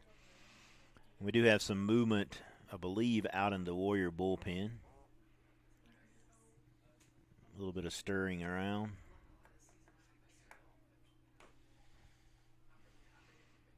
And that one's in there for a strike. So Lewis trying to work his way back.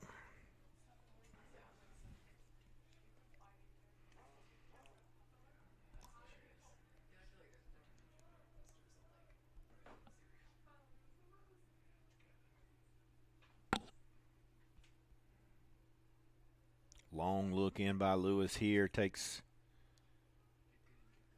full advantage of the pitch clock. Ray steps off.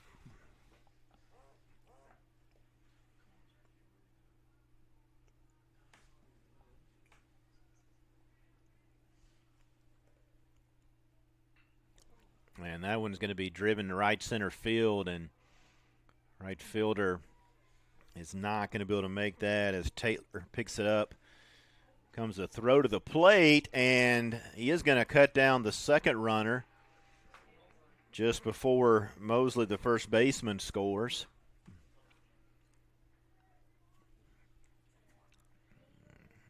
So a nice relay there by the Warriors. Keeps it at 5-1 for the Braves.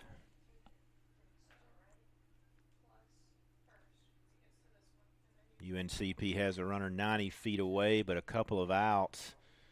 Lefty on lefty. Here's Branton Jernigan, the right fielder, steps in. He's 0 for 2 and hitting .368 on the season.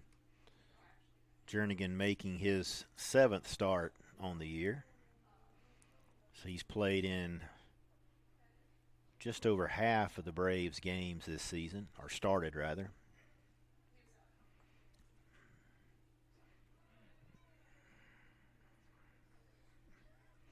So Lewis will try to get out of this 0-2 count now and see if the Warriors can come in and pick up their first hit and some additional runs here.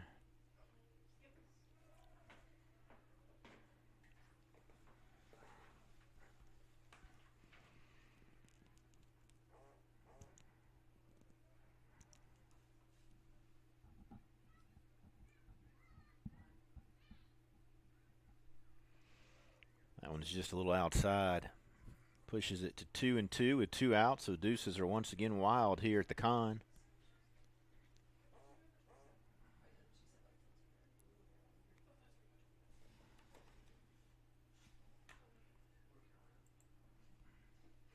Swing and a miss, so Lewis retires Jernigan for the 3rd out, but not before the Braves pick up a couple more runs, push their lead to 5-1. We're hitting the bottom half of the 5th inning. See if Southern Wesleyan can get some more runs on the board. We'll be back soon.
You played before that. Trying to have the film or something. And his West. West Shoes FC, we're by far the greatest team the world has ever seen. Warriors FC, we're by far the greatest team the world has ever seen. West Coast FC, we're by far the greatest team The world has ever seen. we're by far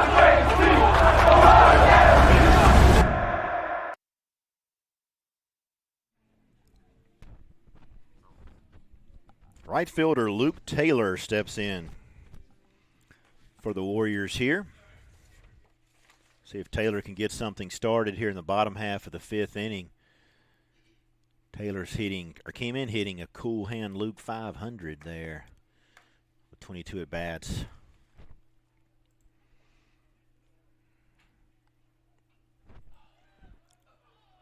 Pops this one back out of play, back into the stand somewhere.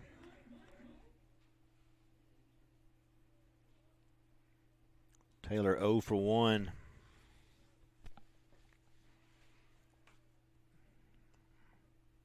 Had the good relay there back in the top of the fifth inning to cut down a Pembroke runner at the plate.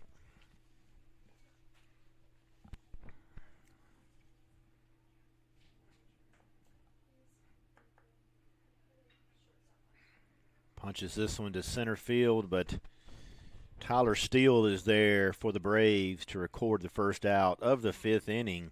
Now batting number 8, Tristan Tillman.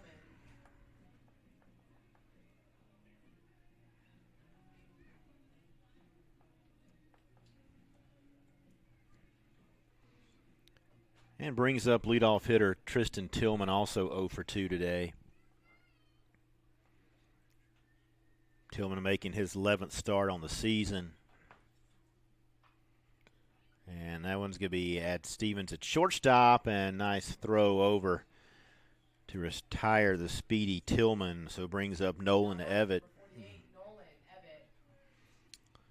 Starting to reach that point of the game where Warriors are trying to pick up their first hit here, and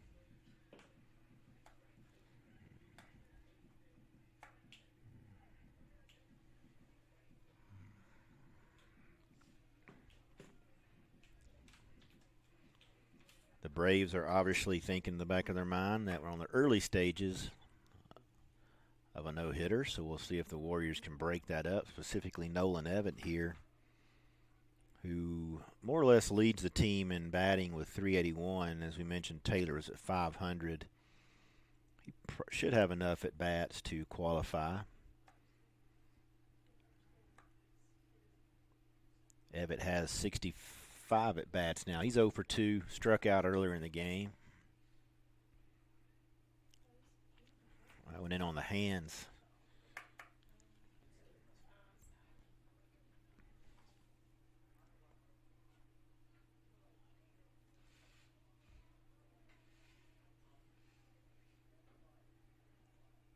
Wind's calmed down a little bit, but still blowing in from left field. That one's back up the box, and Smith is going to hustle with a first. Underhand toss to the first baseman, Mosley, and that quietens the bats of the Warriors in the fifth.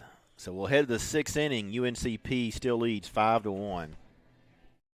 If things aren't scripted. If you're an athlete, we need people like you and translate those skills to officiating. You can get a lot out of it. It happens in every town, in every game. We never have a perfect game, but the rewards always outweigh the negativities.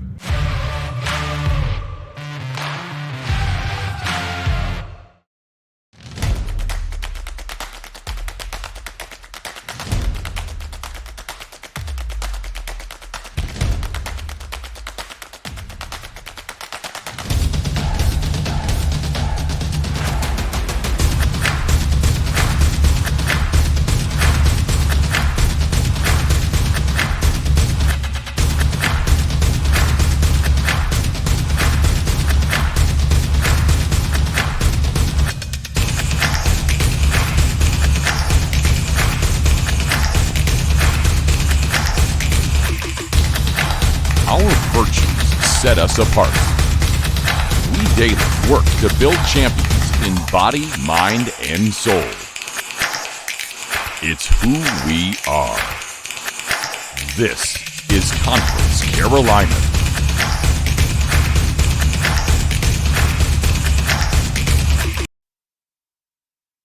Life, things aren't scripted. If you're an athlete, we need people like you and translate those skills to officiating. You can get a lot out of it. It happens in every town.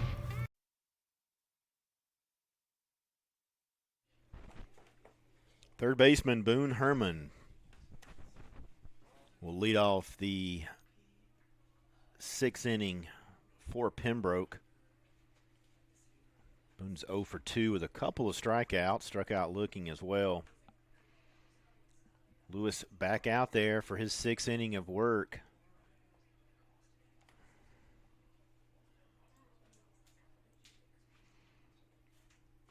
Just hit the 90 mark with his pitch count. He's faced 24 batters, 5 runs, 4 of them earned. Allowed 9 hits, 1 walk, 6 strikeouts.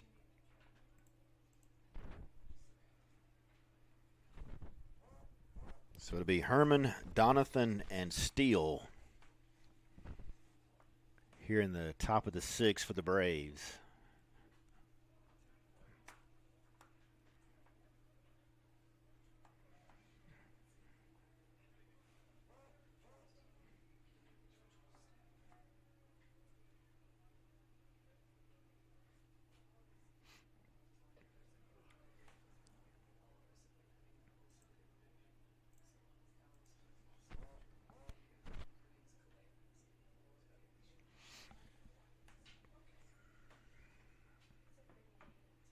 Got some fans still filing into the con here. That one just off the plate.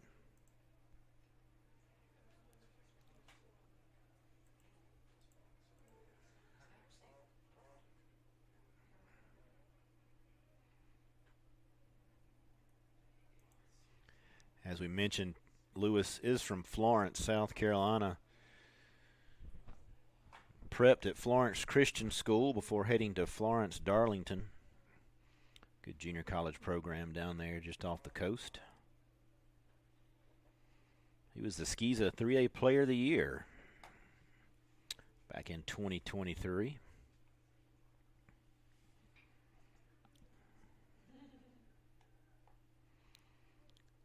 Lazy fly ball. McCaffrey up and under.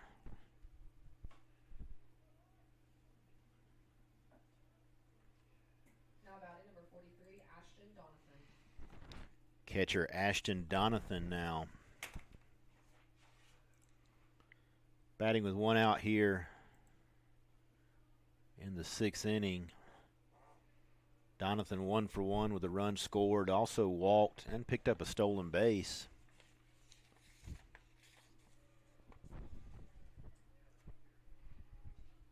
Came in hitting just .216, making his 11th start.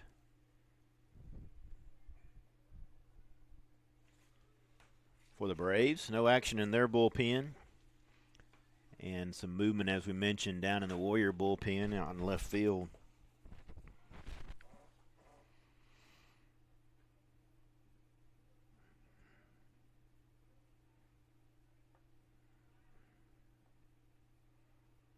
And that one just misses Donovan.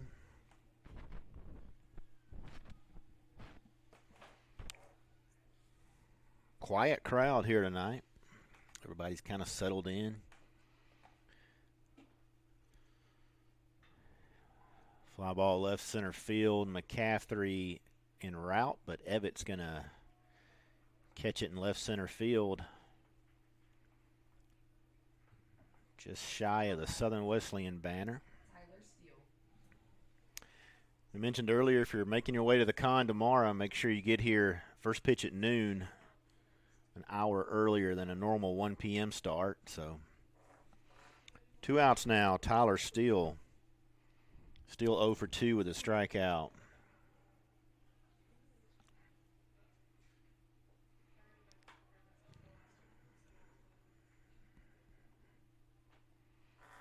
Couple of crooked numbers on the board for the Braves. Has them with a 5-1 lead here in the 6th inning. And that one's going to be down.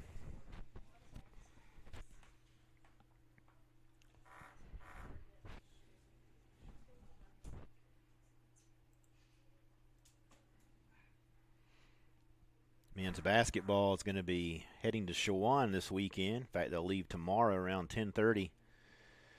Get in some practice before their first round game in the conference tournament. They'll be facing the Patriots of Francis Marion, who they oddly just played earlier this week. Warriors are the 8th seed in the men's basketball championship bracket.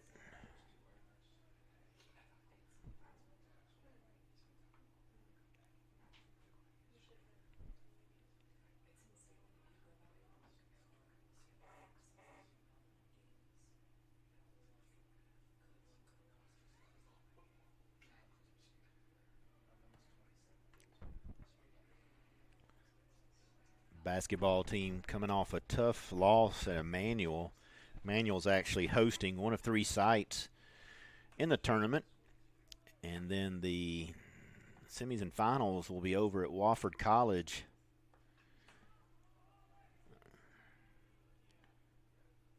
Schimmel avoiding steal and makes the catch there just in foul territory to in the top half of the 6th. So Warriors will be coming up in the bottom half of the 6th, looking for some more runs here. We'll be back soon.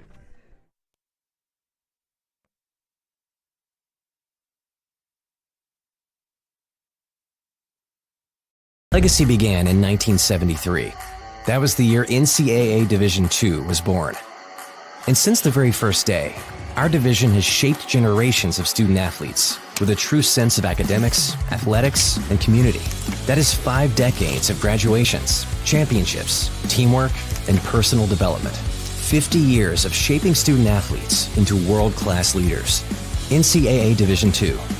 Our division, our legacy.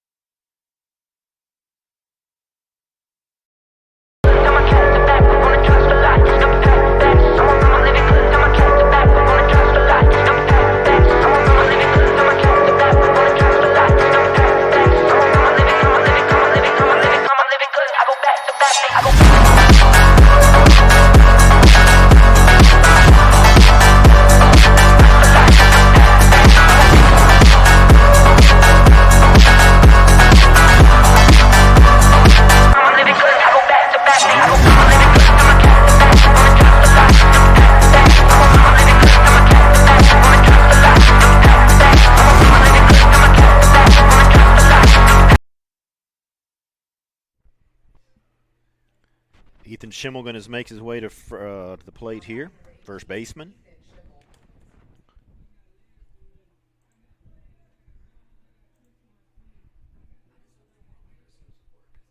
Schimmel hit by a pitch and walk, so no official at bat in today's game. And pops this one out of play. Got you caught up with men's basketball. Track had a great indoor season come to a close at the conference championships. Several all-conference first team and second teams. Drew Jones, Dustin Scruggs, Ethan Marchman, Ethan Shoemaker, Grady Clark, Happy Lee, Nate Heel, and Ronan O'Neill were making first, second, and third team all-conference.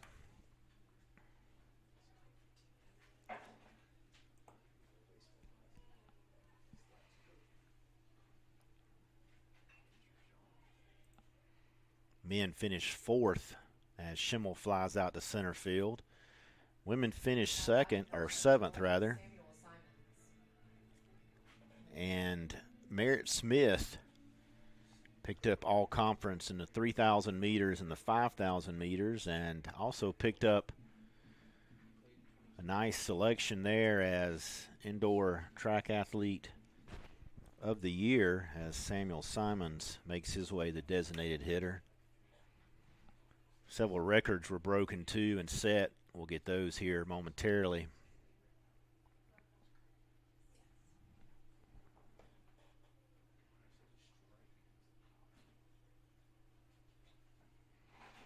So senior Merritt Smith finishing up a great indoor season. strike in there on Simons. Outdoor is going to be starting up soon. In fact, we'll be hosting a track meet here, I believe the 14th and 15th of March, 13th and 14th of March.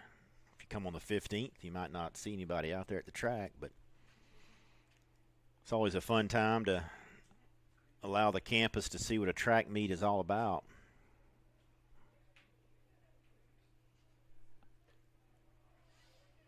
If you've never been to a college track meet, it's about as close to organized chaos as you can get.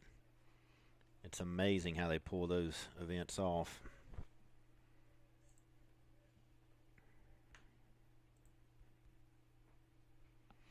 This one fouled off just in front of us.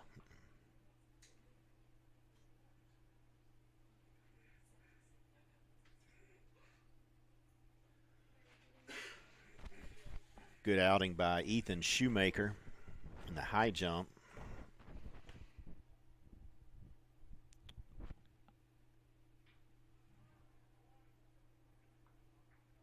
Ethan actually not only broke the previous school record, but also the meet record. So, two-sport athlete, plays basketball and track as well. Simons is going to draw a walk here.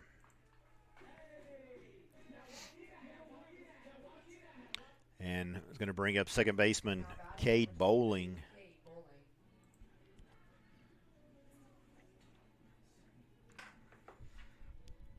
Cade has scored the Warriors' lone run today. He's been hit by a pitch and struck out. Got a stolen base as well, so one out here with a runner on first base, and see if Bowling can pick up a hit here for the Warriors.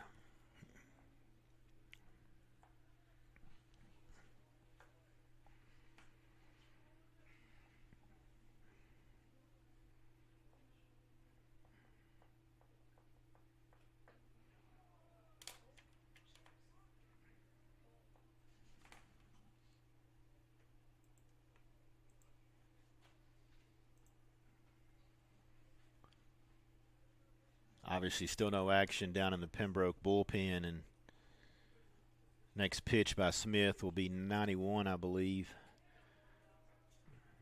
Been in the upper 80s pretty much most of the game here.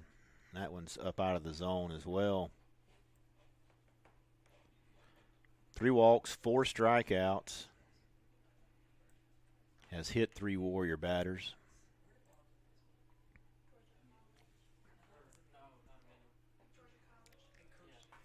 I was in there for a strike. Bowling taking that one. Perry Dyer waits to hit next. He's on deck.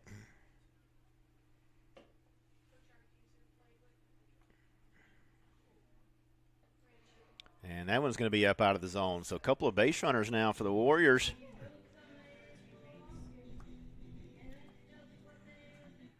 Now batting number 5, Perry Dyer. Perry Dyer makes his way to the plate. The infield going to circle up real quick and give Smith some words of encouragement. And just like that, the Pembroke bullpen is going to start stirring around. Got a southpaw down there. We'll see if we can get his number here shortly.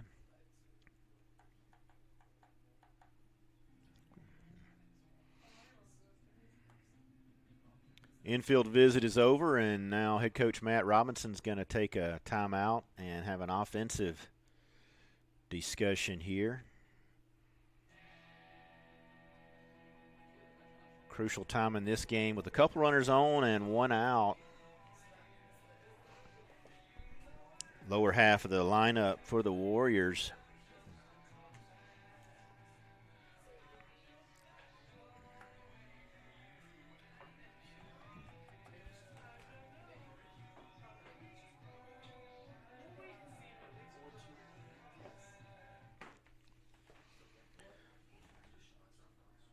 Matt Robinson heads back to the dugout, and Warriors head back to the bases, and Perry Dyer Steps in for Southern Wesleyan with Matthew McCaffrey on deck. See if Dyer can advance the runners here. And takes that one actually in for a strike on the inner half of the plate.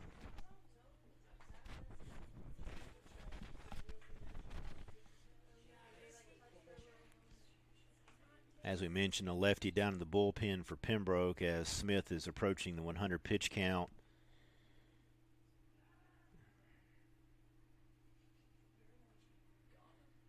Allowed no hits, but has provided 6 free passes, 3 in the form of a walk and 3 in the form of a hit batsman.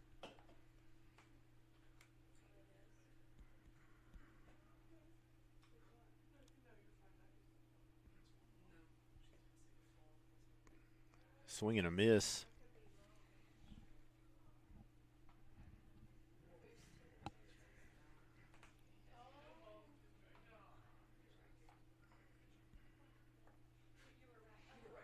So Dyer behind now 0-2. Quick look to second base.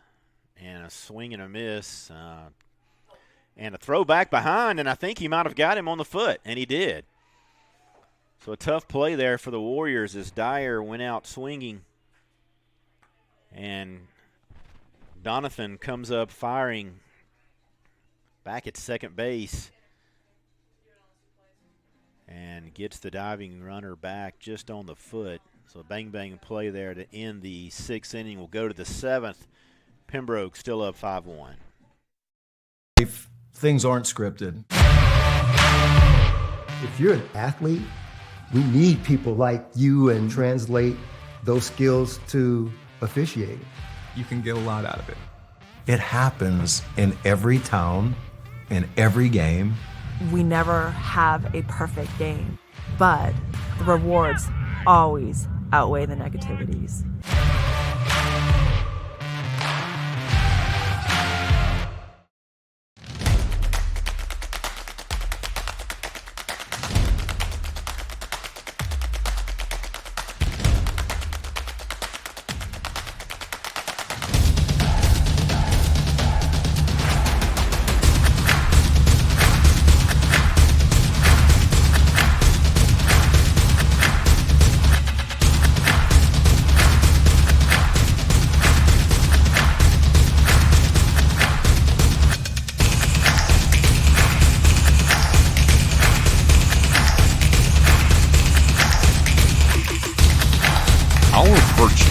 Set us apart.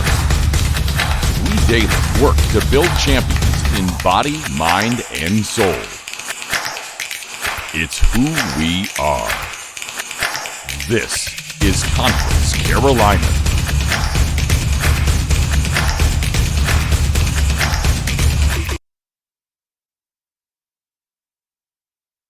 Campuses nationwide, the NCAA is making transformative changes for student athletes. While they pursue their biggest dreams, we're launching new initiatives to help them. Life-changing education opportunities are just the start. The NCAA is providing enhanced mental health services. We're guaranteeing scholarships and tuition and expanding access to healthcare. Visit ncaa.org/change to learn more.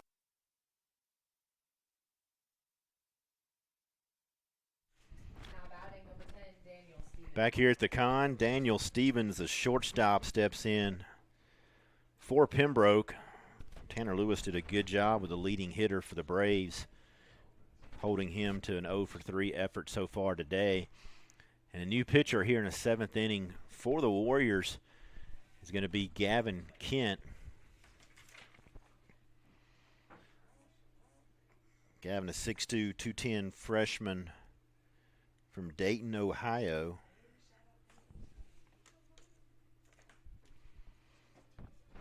It's going to be his 4th appearance. He's 0-1, 0 ERA.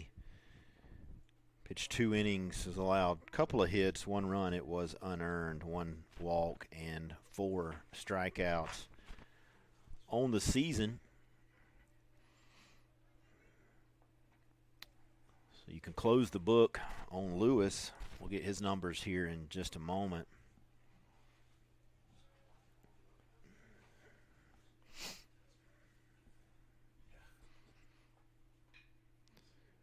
Ground ball out to Tillman.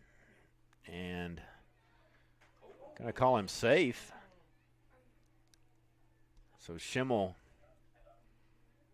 came off ready to fire the ball around the diamond, and Tillman was looking in disbelief as well. Now batting number 9, Hayden Davis.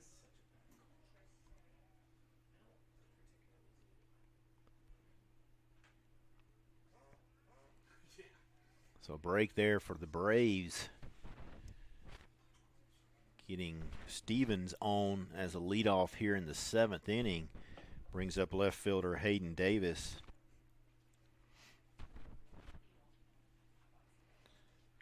Davis is 2 for 2, couple runs scored, an RBI, hit by a pitch, and was caught stealing on a pickoff way back in the 1st inning.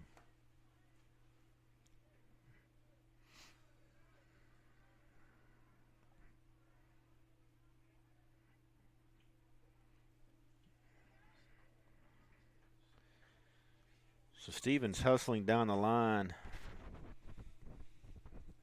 His first hit on the day.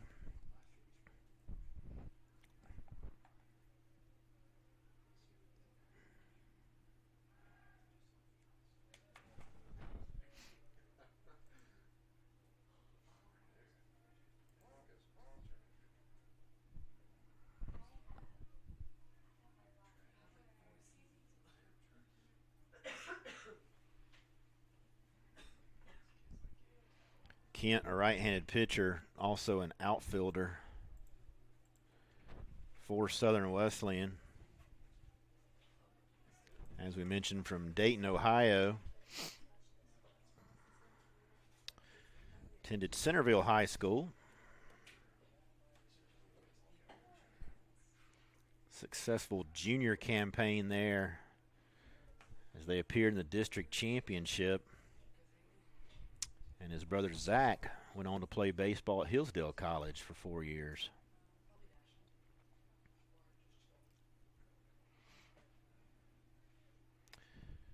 Joey Votto is his favorite athlete.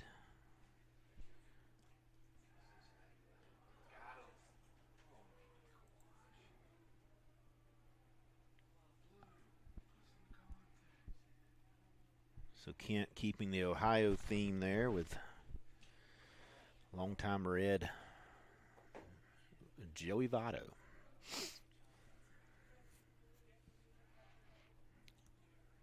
And Kent is making Stevens work hard over there at first base. Stevens does lead the Braves in stolen bases. He has 8. And his first showing on the bases today.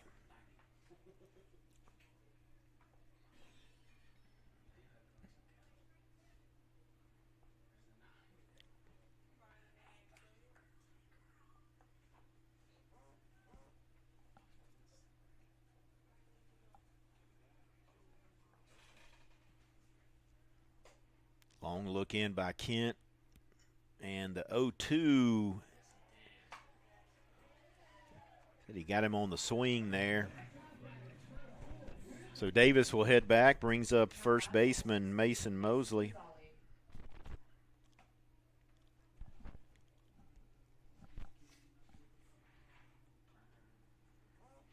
Perhaps Mason Mazzali. I apologize if I've been mispronouncing that all day long. So we'll start the game with Mosley and finish it with Mazzali. And bowling out, makes a nice play there. Good recovery by Schimmel. Impressive footwork by the 6'6" first baseman. So a couple outs now. Runner at second base. And we're going to have designated hitter Landon Lucas. Lucas, a perfect day at the plate. He's 3 for 3 with a couple of ribbies, a run scored. So the Warriors will, and Kent will do their best to keep Lucas at bay, get the third out. Swing and a miss there. Just gets by Posniks, but he recovers. Good play there by Dyer. And it looks like they're going to call batter interference on the throw. So just like that, we're going to have the third out. I think head coach Paul O'Neill's probably going to show a little disgust in that call. And in doing so, regardless, we're going to head to the bottom half of the 7th inning. Pembroke still leads 5-1.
Legacy began in 1973.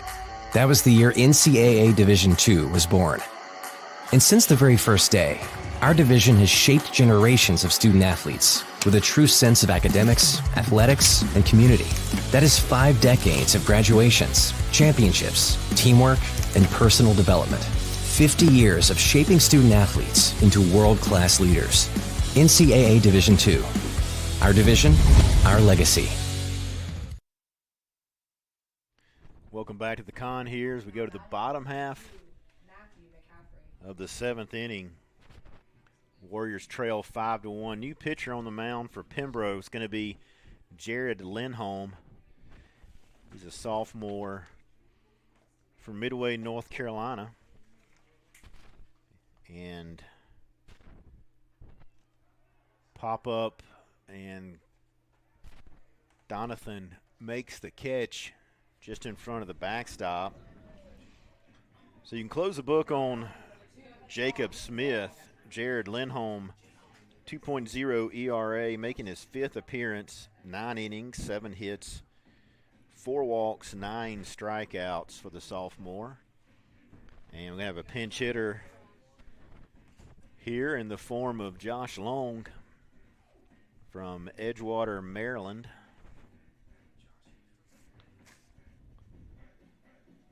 Long comes in batting .258 on the season, making his 10th appearance, or rather his 15th appearance for the Warriors.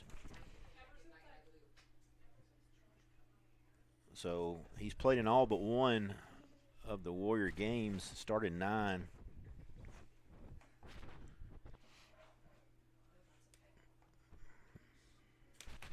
As I mentioned, you can close the book on Jacob Smith.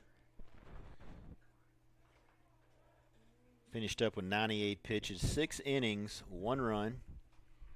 It was earned, 4 walks, 5 strikeouts, also hit 3 batters. Gave up no hits, so the Warriors still trying to find their first hit. And as we are in the 7th game, both dugouts thinking about the no-hitters. The Warriors will be trying to do what they can to not only pick up a hit, but jinx the Pembroke hitters, or pitchers rather. A little stirring in the Pembroke bullpen.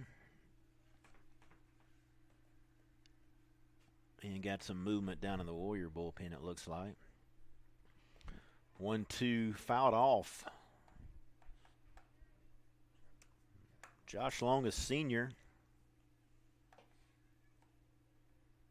Prepped at South River High School.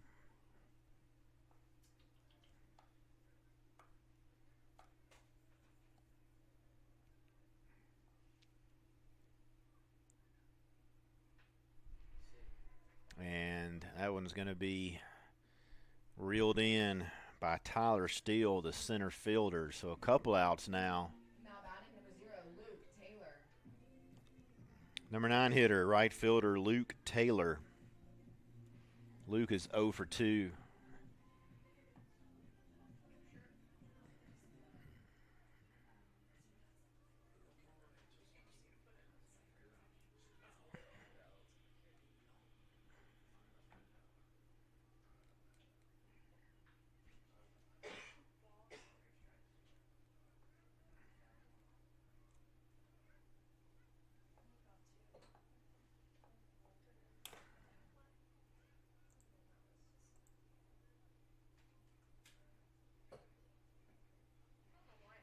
A lot of fly balls for the Warriors today. And there's another fly ball, deep right field, and that's going to get over his head. And a short hop the right field wall, so Luke Taylor picks up the Warriors' first hit. And more importantly, puts a runner in scoring position here with a couple outs in the 7th inning.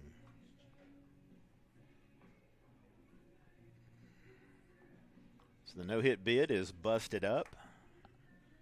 And the Warriors looking to plate their second run here after scoring one back in the second. The game was tied 1-1. Pembroke scored 2 in the third, 2 in the fifth. And that gets us here to the bottom half of the 7th, 5-1. 5 runs off 10 hits, no errors, 1 run off 1 hit. There's another base hit in left center field, so that's going to plate Taylor. So Tristan Tillman comes up with his first hit of the night and his first RBI. So the Warriors getting something going here in the bottom half of the 7th, 5-2 now. Back-to-back hits for Southern Wesleyan and Nolan Evid. 0 for 3 with a strikeout. Came into the weekend hitting .381. 3 home runs, 13 RBIs. So base hit here by Evid will be just what the Warriors need.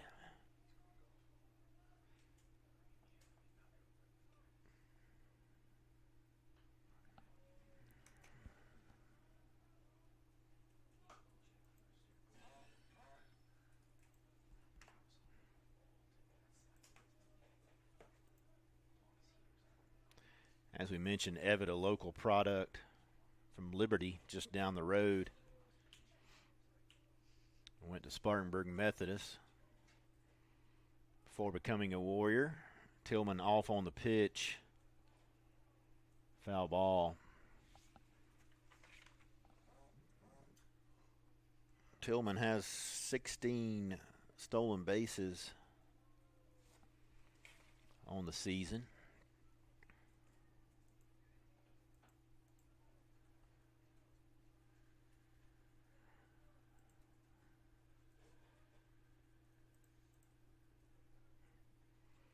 Long look in by Lindholm. And that one's going to be just foul. So Tillman will retreat back.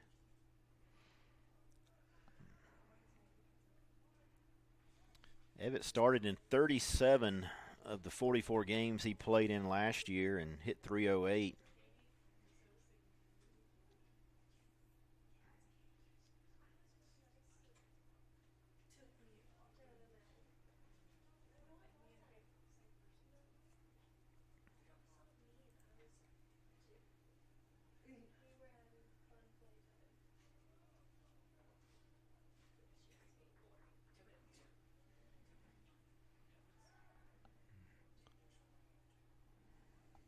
Lindholm holding Tillman close at the bag at first.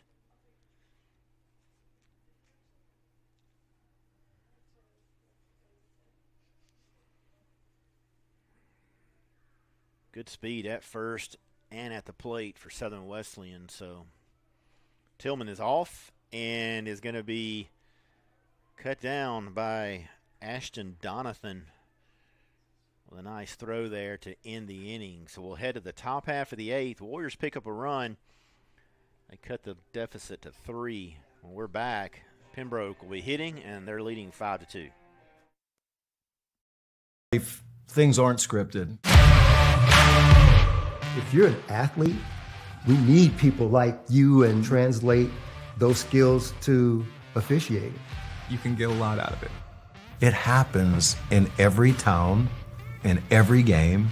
We never have a perfect game, but the rewards always outweigh the negativities.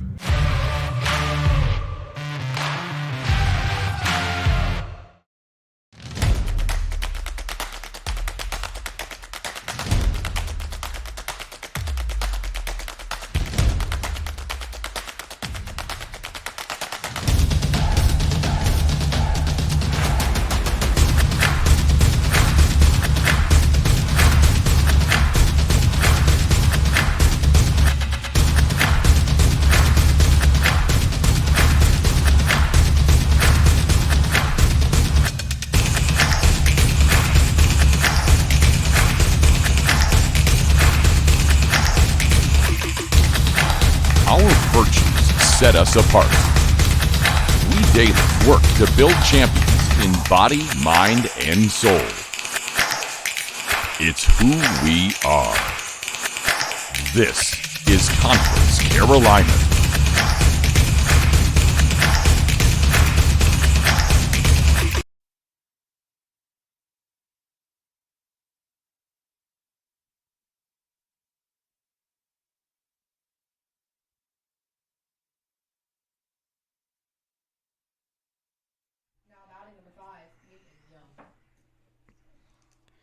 Gavin Kent back out there on the mound for the Warriors. New catcher behind the dish is going to be Seth Pettit. He's a freshman from Canton, Georgia.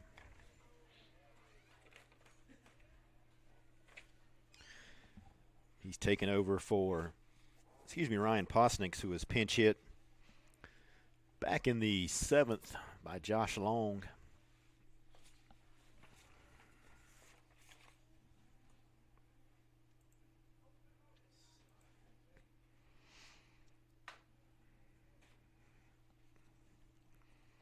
Second baseman Peyton Young, and as we mentioned back earlier in the game, not a lot of hitters coming off the bench for Pembroke. They're pretty much going with about 11 guys. So their batting order pretty much plays the duration of the game.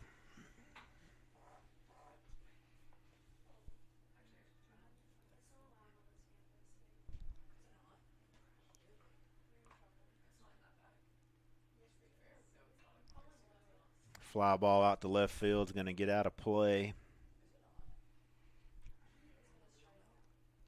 Evitt ran out of real estate. If you've been to the con before, you know not much foul territory in left field and virtually none at the foul pole in right field.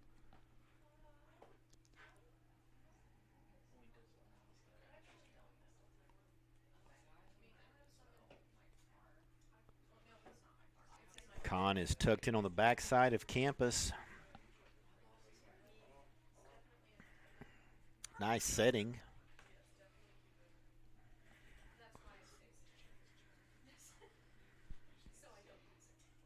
Kent with a nice pitch and a called third strike. Young not exactly happy about that. But nonetheless, he'll head back to the dugout, first out. And right fielder Branton Jernigan. Jernigan 0 for 3 with a strikeout.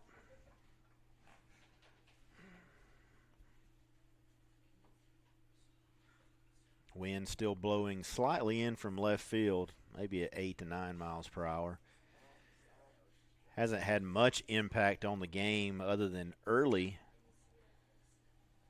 in the 3rd inning, I think it was. A couple of balls fell in front of the Warrior outfielders. Wind knocked it down a little bit. Tough break for Lewis back then. Since then, Gavin Kent has came on in his 2nd inning of work.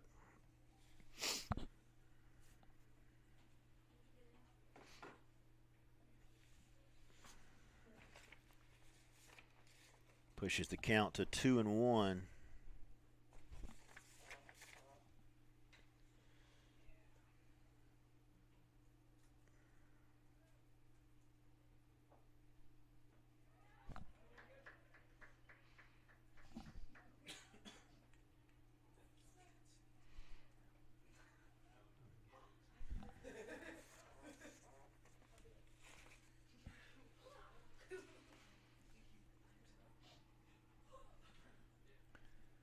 Boone Herman waits to hit next for the Braves.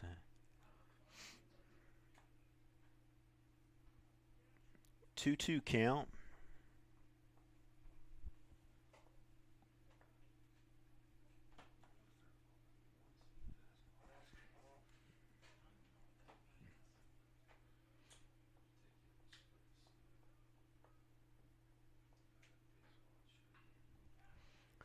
That one scatters the Pembroke bullpen.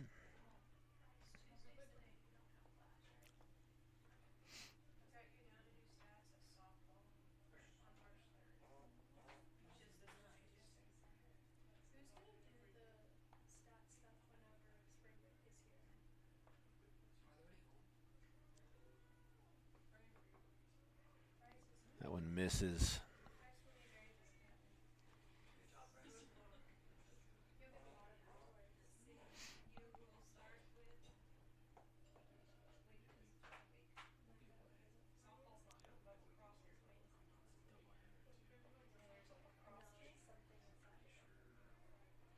Ball 4 as Jernigan takes a trip down to first base. Third baseman Boone Herman, who is 0 for 3 with a couple of strikeouts. Struck out looking earlier in the game as well. So one out here, runner on first base. On the top of the 8th, Pembroke leads 5-2.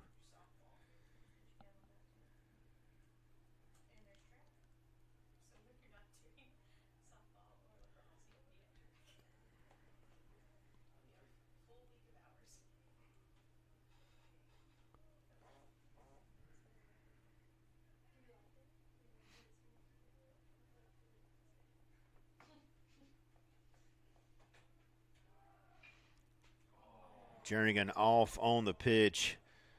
So a nice hit and run there by the Braves to put runners at the corners. Bowling was vacating his position to cover the bag, and hit and run worked to perfection there.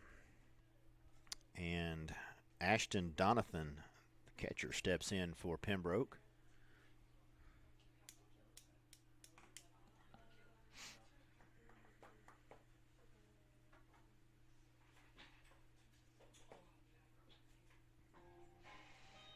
And it's going to bring a mound visit. So we'll take a break and be back shortly. If things aren't scripted. If you're an athlete, we need people like you and translate those skills to officiating. You can get a lot out of it.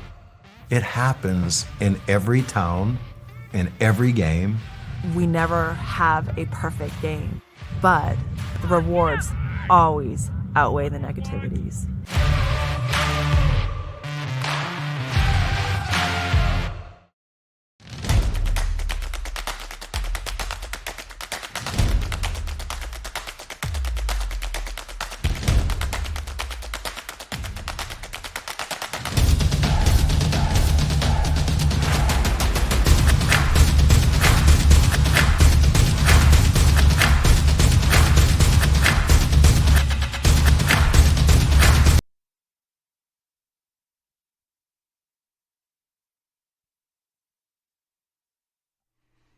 Gavin Kent still on the mound for the Warriors. Runners at the corners.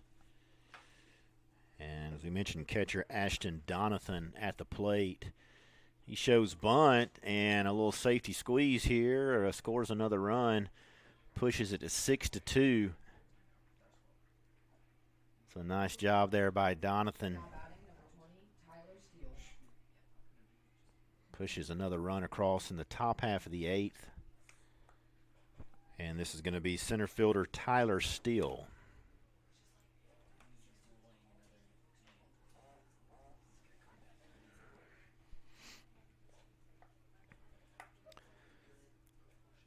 So the safety squeeze, when executed, is about the safest play from an offensive standpoint. Kent gets ahead there with a strike.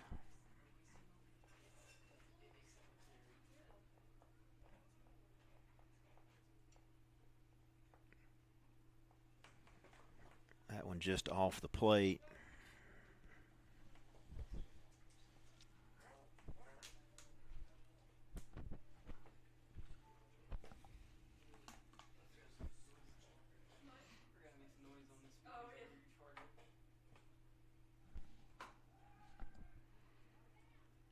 Big play at second, but not in time.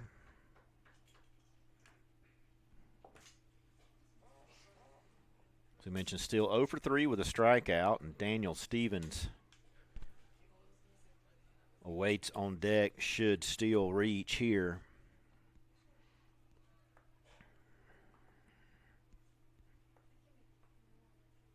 Count moves to 2-1 now.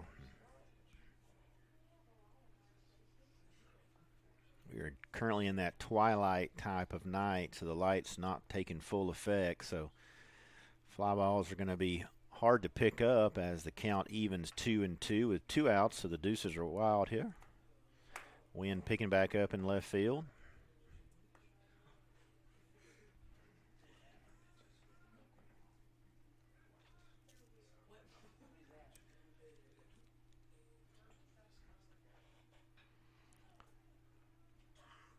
And Dyer up and over to end the inning. The top half of the inning. We'll head to the bottom half of the 8th. Warriors are down by 4, 6-2.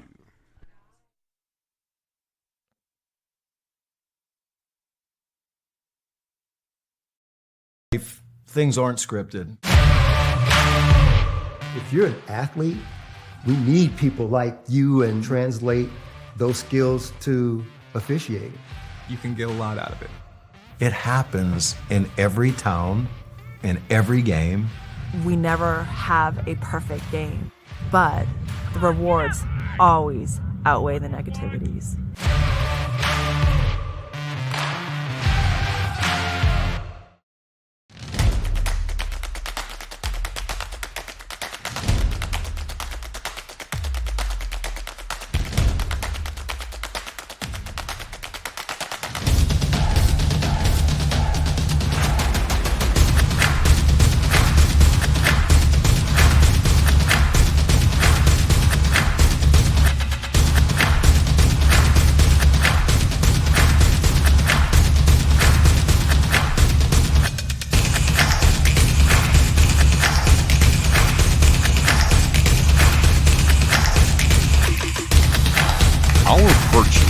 Set us apart. We daily work to build champions in body, mind, and soul. It's who we are. This is Conference Carolina.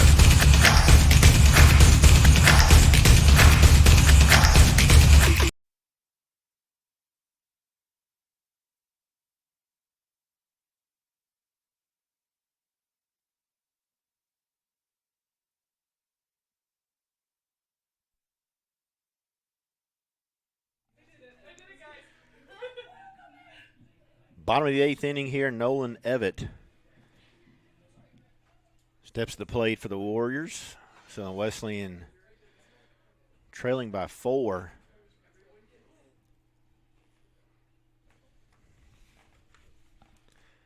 And Lindholm back out on the mound for the Braves.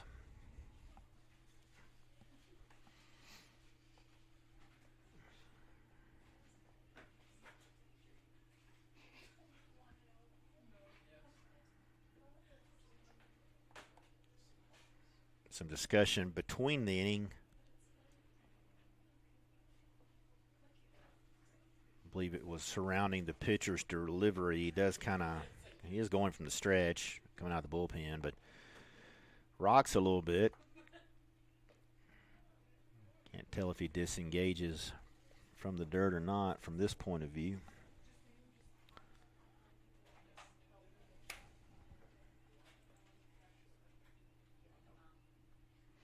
Evatt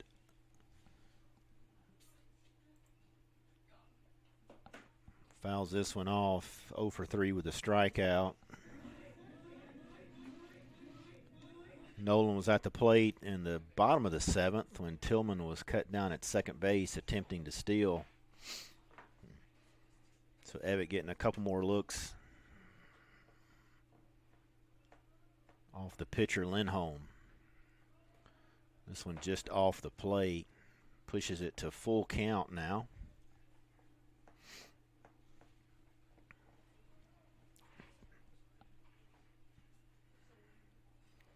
Warriors have been out hit by 9, but only down by 4, and in fact,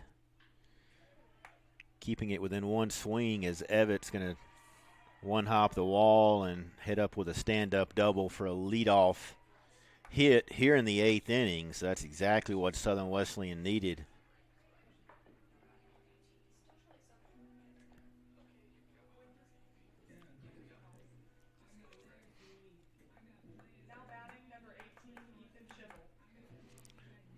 First baseman Ethan Schimmel steps in. Schimmel only has one official at bat as he has walked and hit by a pitch. So 3 plate appearances for the first baseman from Hagerstown Community College.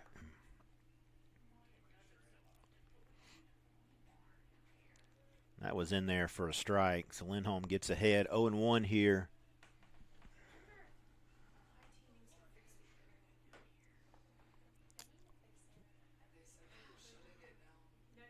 We got a righty and a lefty in the Pembroke bullpen, so some action down there for UNCP. And a pick at second base, not going to be in time. Actually, a good play there by Stevens, the shortstop, to keep that one from getting into center field. Perhaps allowing Evatt to advance 90 feet.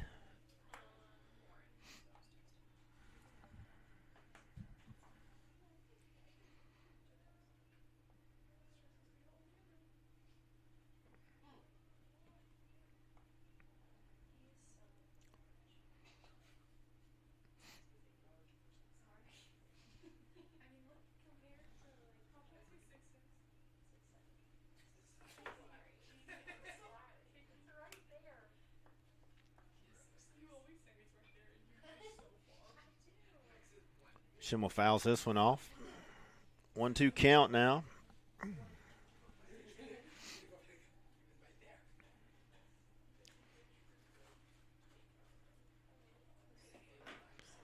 Warriors were hitless until the 7th inning. Picked up 3 here as of late and a run in the bottom of the 7th. And looking to score another one with Evatt in scoring position, and the pitch is going to be down out of the zone.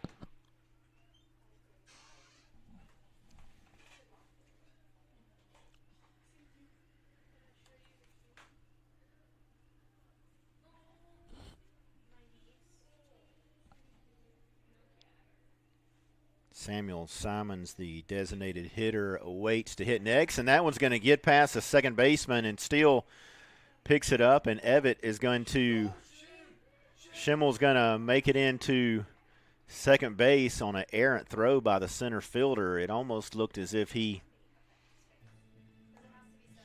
wanted to go to home and then reacted differently. So nonetheless, ball goes into toward the third base dugout. So Schimmel advances on an error by the center fielder. And this brings up Simons.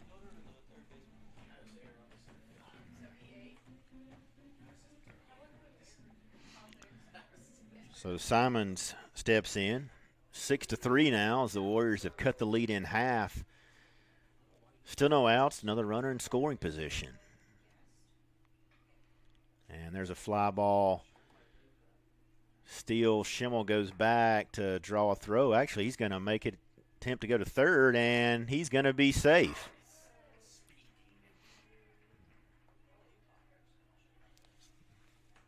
So don't let the 6'6", 235 deceive you. Schimmel actually has about 6 stolen bases, I think, on the season as well.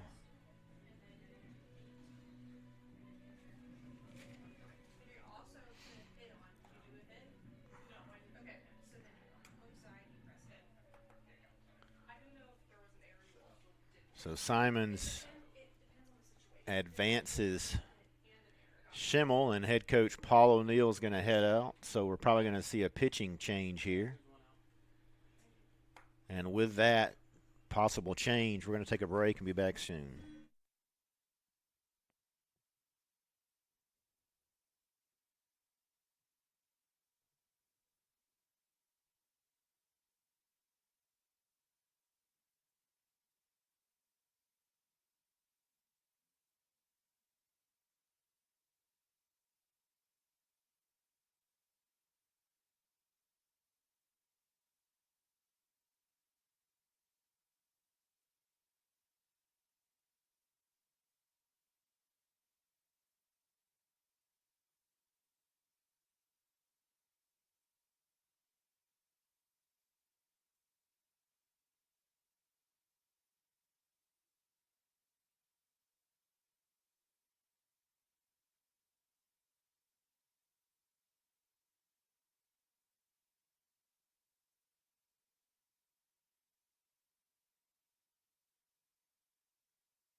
New pitcher here in the 8th inning.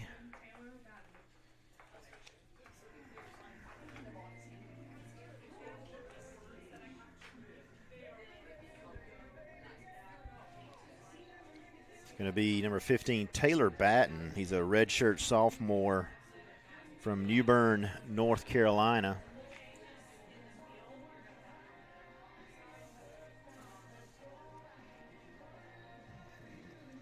Batten making his 3rd appearance, a 0 earned run average. He's 1-0 on the season. 2 2/3 of an inning, 1 hit, has no walks and 1 strikeout. He's going to come in with a runner 90 feet away in the form of Ethan Schimmel, 1 out.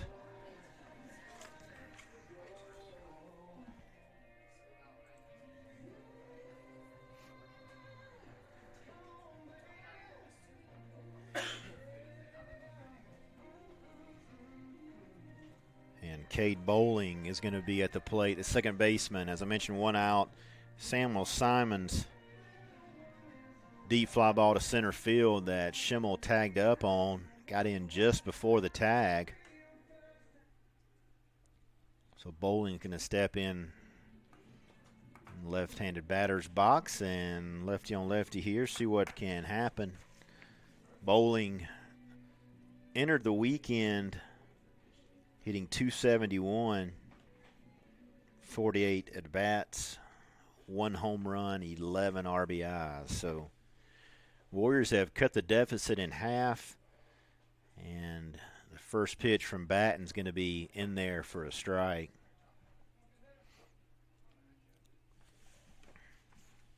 Can't close the book yet on Lindholm, as Schimmel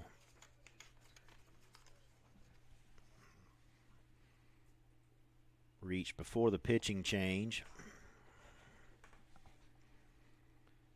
Third baseman Perry Dyer waits to hit next.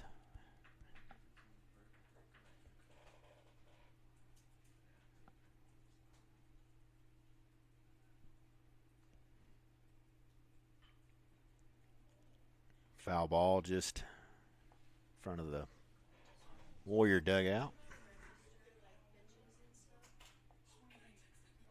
6 runs, 11 hits, 1 error for the Braves. 3 runs, 4 hits, no errors for the Warriors. Been a clean game here tonight. And the error actually just occurred as center fielder Steele errant throw into the infield allowed Schimmel to advance to second. That pitch is just off the plate. And as we mentioned, Schimmel advanced on Simon's fly ball to center field. So Good piece of base running by the first baseman.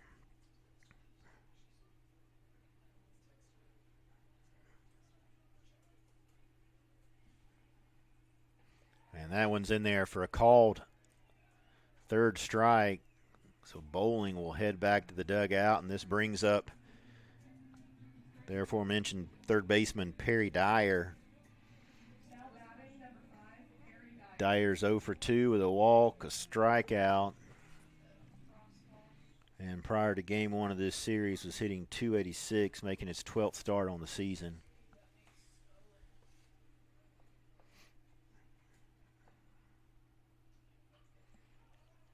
Fly ball out of play.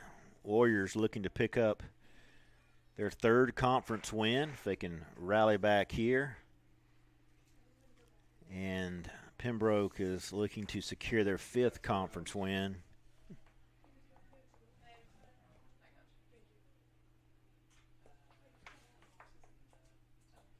And Schimmel is going to make it into the plate, and he's going to be out. So a very risky play there, down 3 in the 8th inning. Schimmel thought he got a hand in, but he didn't. And that's going to end the 8th inning for Southern Wesleyan. So I'm not sure if that was a called play or if Schimmel thought he could make it in. Close play at the plate, but irregardless, we're going to head to the 9th inning. Warriors still down 3. Gavin Kent back out there.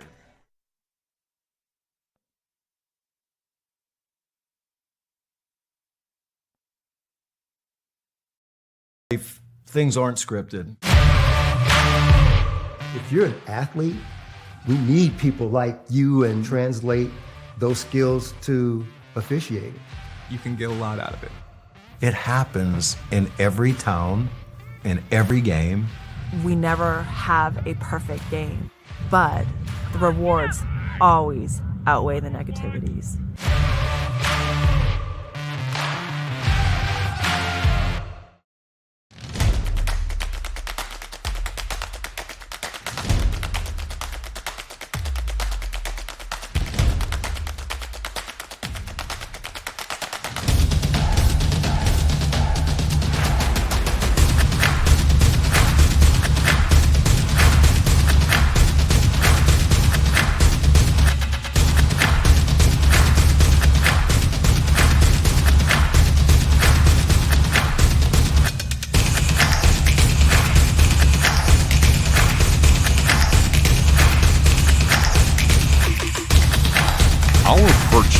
Set us apart. We daily work to build champions in body, mind, and soul. It's who we are. This is Conference Carolina.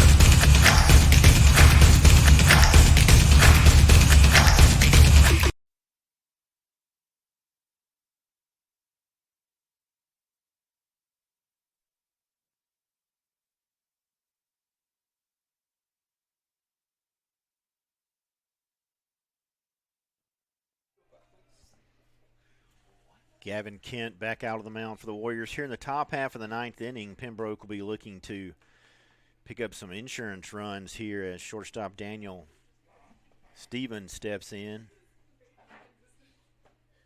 Bottom of the 8th ended with Ethan Schimmel attempting to steal home there. He was called out.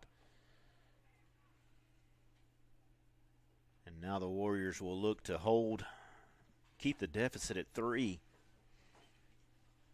And come back and tie or win this thing in the bottom half of the 9th. Stevens is 1 for 4 today.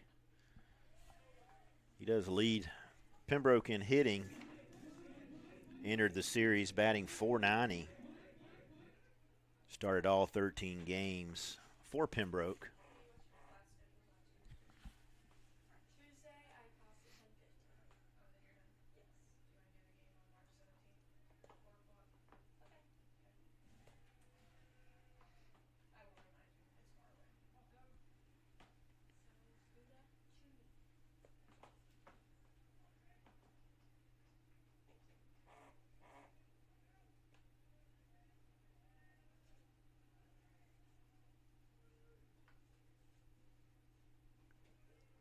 One's outside.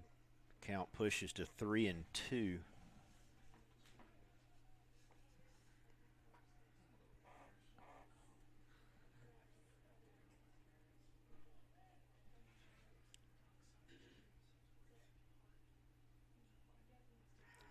that one's going to hit Stevens in the backs. He'll make his way down to first base. Brings up left fielder Hayden Davis. Davis is 2 for 3 with a couple runs scored and RBI. Hitters 1 through 4 for Pembroke have 8 of their hits. So a productive top half of the lineup for the Braves this evening.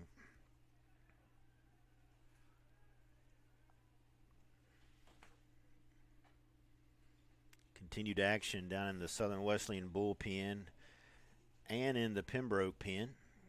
Got a righty going.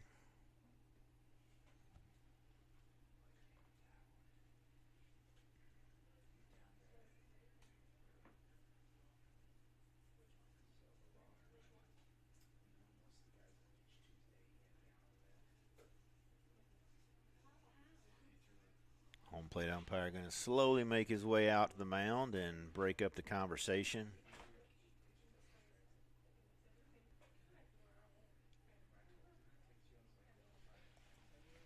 And head coach Matt Robinson is going to come out and most likely make a change. And in anticipation of that, we'll take a break and be back shortly.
Luke Weldon going to be the new pitcher on the mound for Southern Wesleyan. Redshirt sophomore from Lexington, North Carolina.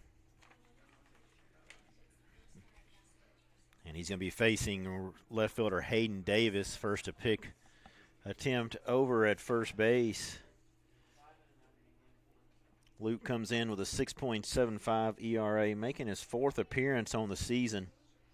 2 2/3 innings, 7 hits, 4 walks, and 4 strikeouts on the season thus far. Davis shows bunt, pulls back. So Weldon falls behind 1-0 here in the top half of the 9th inning. Stevens on first after getting hit by a pitch by Kent, so you can't close the book yet on Kent. Strike even is at 1-1.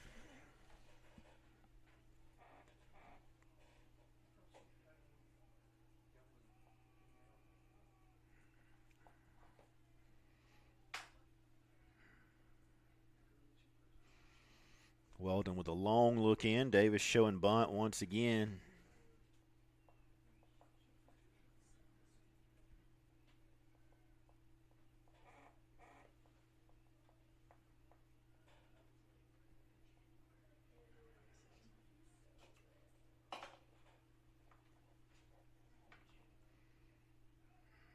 That one misses out and away.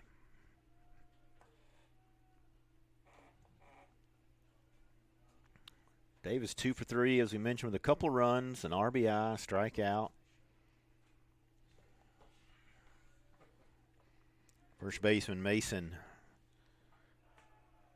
Mosley waits on deck. Weldon falls behind 3-1 here.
So full count, no outs, runner at first base.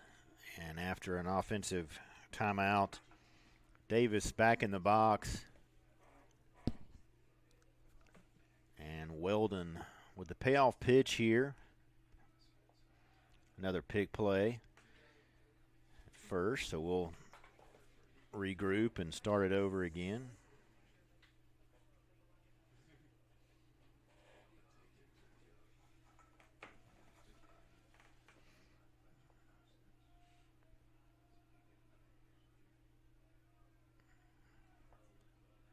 Another pickoff attempt.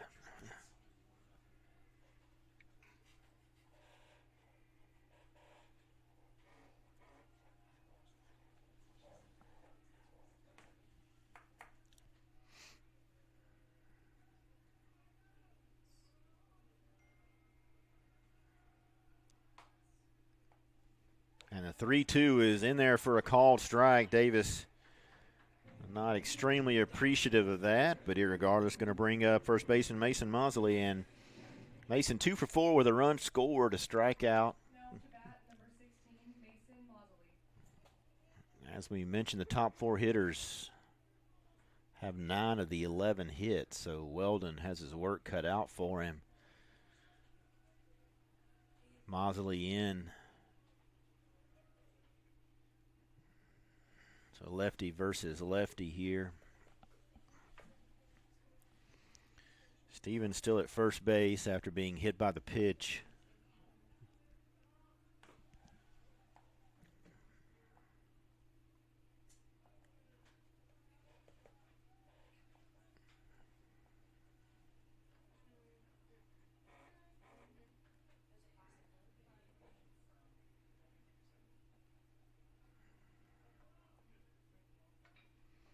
Ground ball over to Dyer. Up goes a short way to second, and not going to be in time for a double play.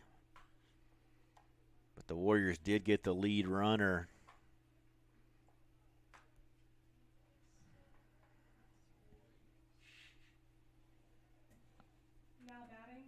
And designated hitter Landon Lucas makes his way to the plate. And it looks like head coach Paul O'Neill is going to maybe have a pinch runner. And it is.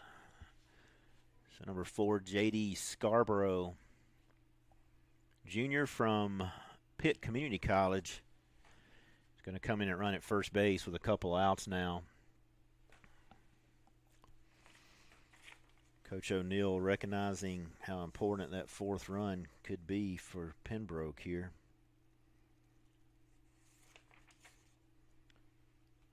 Scarborough's 8th appearance. He started one game, minimum at bats. And Landon Lucas, as mentioned, will step in there as a designated hitter.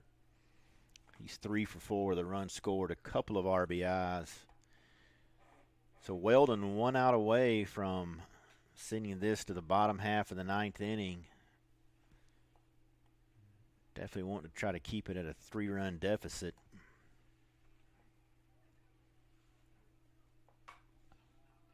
Warriors are going to have the lower half of their lineup coming in. Possibly some pinch hitters.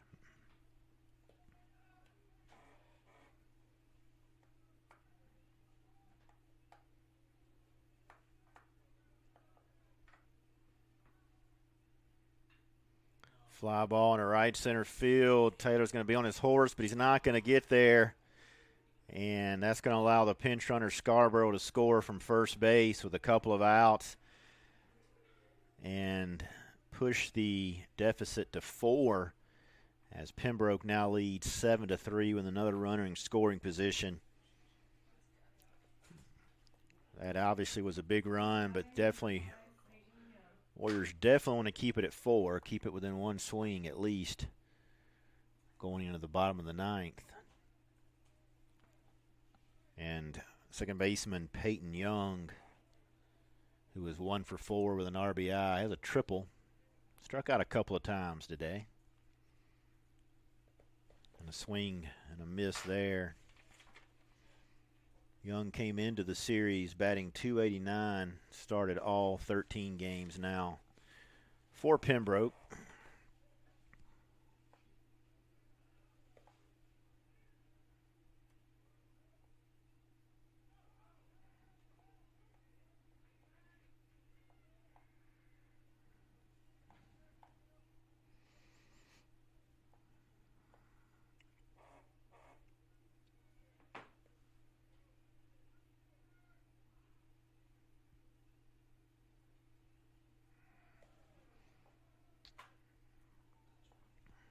That one gets away from Pettit, but not enough for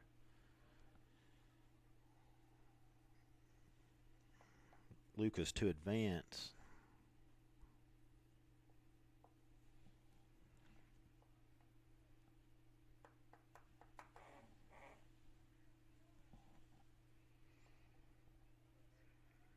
Outfield straight away. Tillman in a slight pull, and that ball's going to be in there. An all-speed pitch for a strike.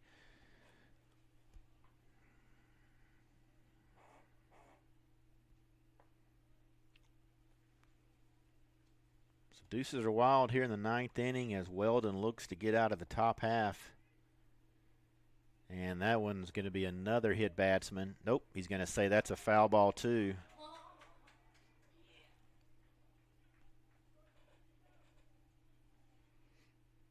And now they're going to call in to see if it possibly leaned into it. Head coach Matt Robinson wanting a discussion, so the umpires will get together.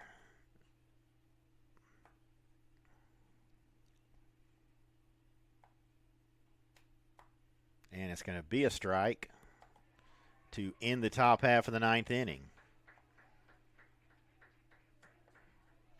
So Weldon gets out, just gives up one run here in the top of the ninth. 7-3 Pembroke. When we come back, the Warriors will have 3 outs to get 4 or more runs here. If things aren't scripted. If you're an athlete, we need people like you and translate those skills to officiating. You can get a lot out of it. It happens in every town, in every game. We never have a perfect game, but the rewards always outweigh the negativities.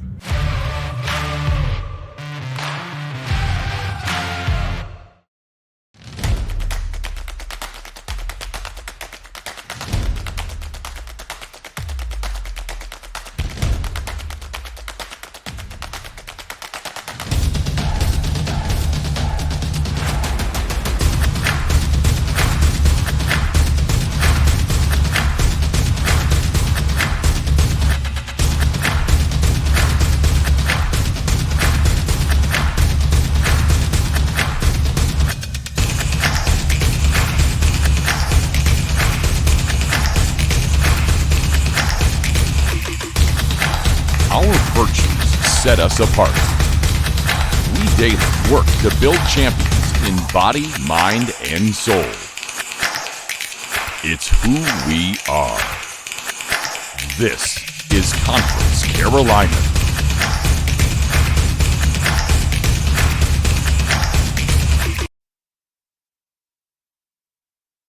The legacy began in 1973. That was the year NCAA Division II was born. And since the very first day, our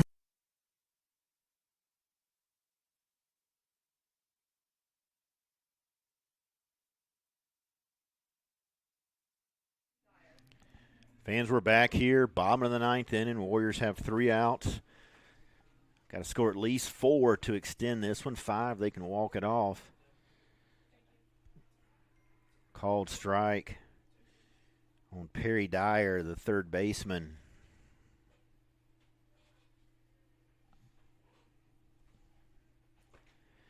It looks like we'll have a pinch hitter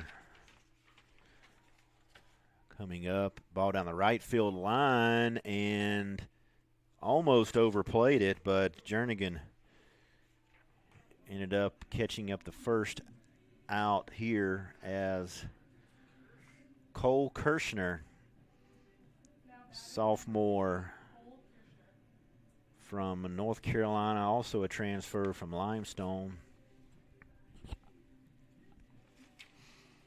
So Kirshner's going to come in. It's going to be his 25th at bat. He started 6 games, appeared in 7 now. Batting just 125 in limited ABs, no home runs, a couple of RBIs. So let's see if he can reach base and continue to extend the inning for Southern Wesleyan.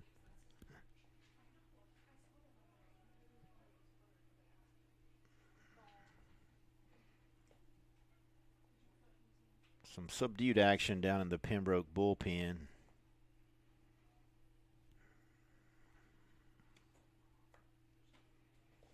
In case the Warriors can rally and get batting out of the game here.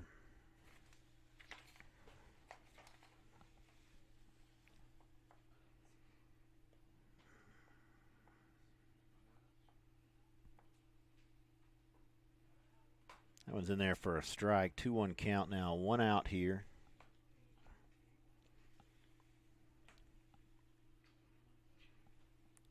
Just past the 3-hour mark here in game 1 of the series. Swing and a miss. So Kirshner's down to his final strike. He can work his way on here.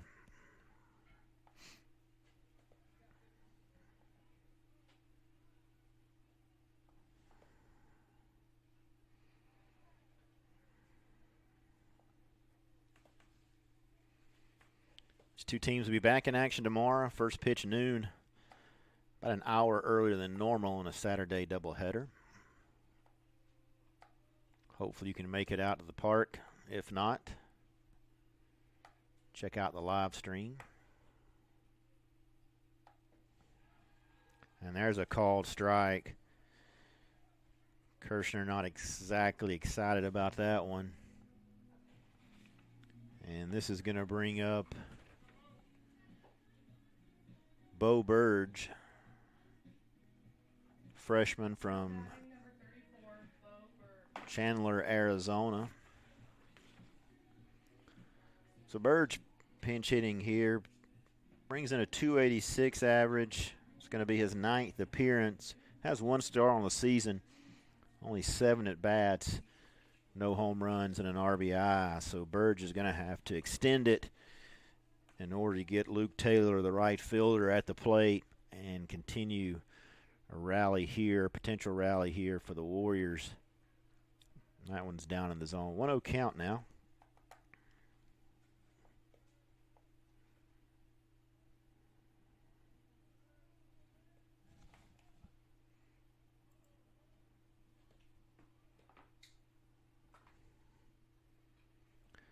Foul ball off back to our right. Jacob Smith started on the mound for Pembroke, just shy of 100 pitches. Pitched 6 innings, gave up no hits, walked 4, struck out 5, had a 3-hit batsman. So he came in and kind of set the tone for UNCP on the mound. The Warriors have scratched out a couple of runs since Smith left.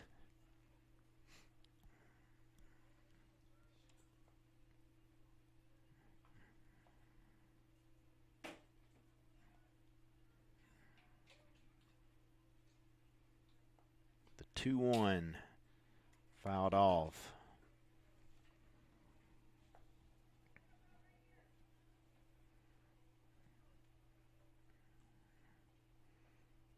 Batten is in his 2nd inning of work. He has not allowed any hits at all. Warriors touched up Lindholm for 4 hits and a couple of runs.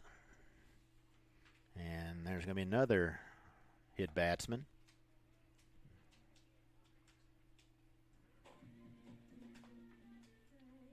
So that's going to extend it a little bit for the Warriors. So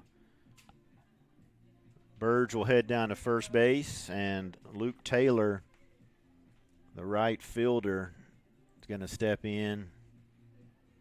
Taylor's 1 for 3, has a double and a run scored. And you could probably say now officially leads the team in hitting with he's reached the minimum at bats, I'm sure. Came in hitting 500. And there's a ground ball past a diving first baseman. So Taylor's going to extend the inning, and runners are now at the corners.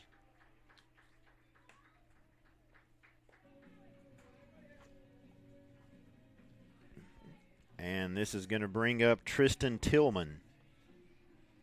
Tristan 1 for 4 with an RBI. Now batting number 8, Tristan Tillman. So runners at the corners. And Tillman has got to reach in order to give the Warriors a chance to possibly tie this one up. Nolan Evett awaits on deck should Tillman reach here. So Batten looks in, and there's going to be a balk. So we're going to get a run plated here for the Warriors. So 7-4 now.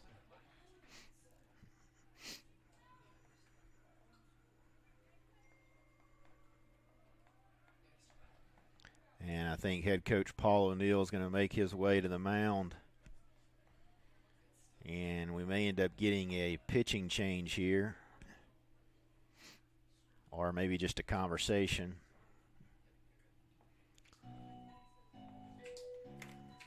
We'll go ahead and stay here unless we have a change.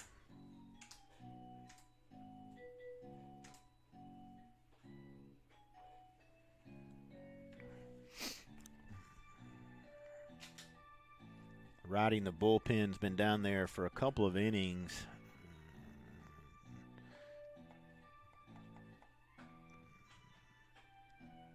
A long conversation here on the mound, and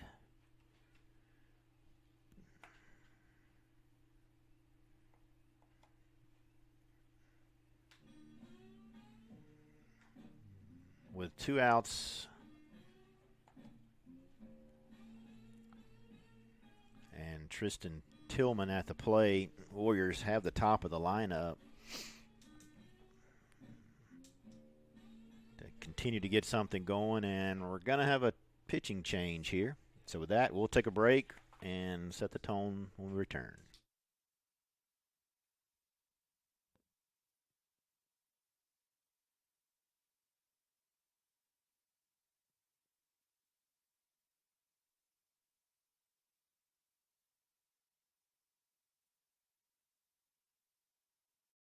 If things aren't scripted.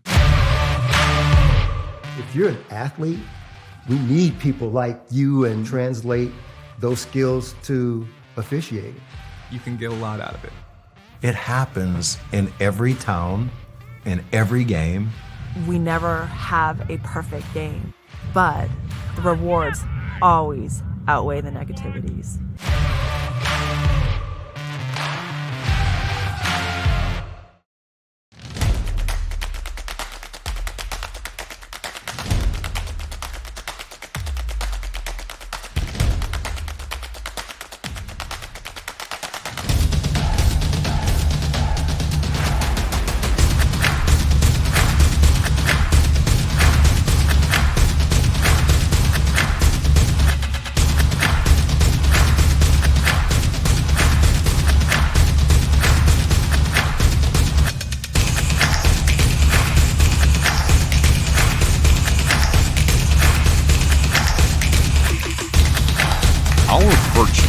Set us apart. We daily work to build champions in body, mind, and soul. It's who we are. This is Conference Carolina.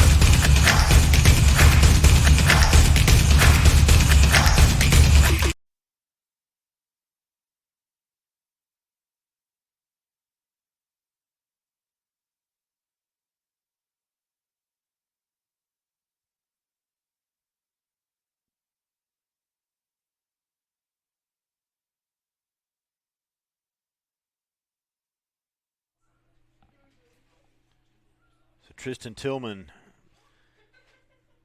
back in the box for the Warriors, trailing 7-4 with 2 outs here in the bottom half of the 9th inning, runner on his second base. And we'll see if Tillman can reach and continue to extend the 9th inning here for Southern Wesleyan. And there's a called strike.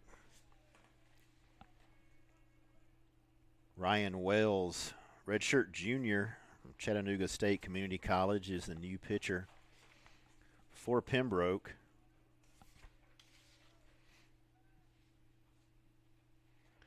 Fouled off, so Tillman down to his last strike. Wells comes in. He 1-0 on the season, making his 4th appearance. No ERA. 4 innings pitched and has 1 save.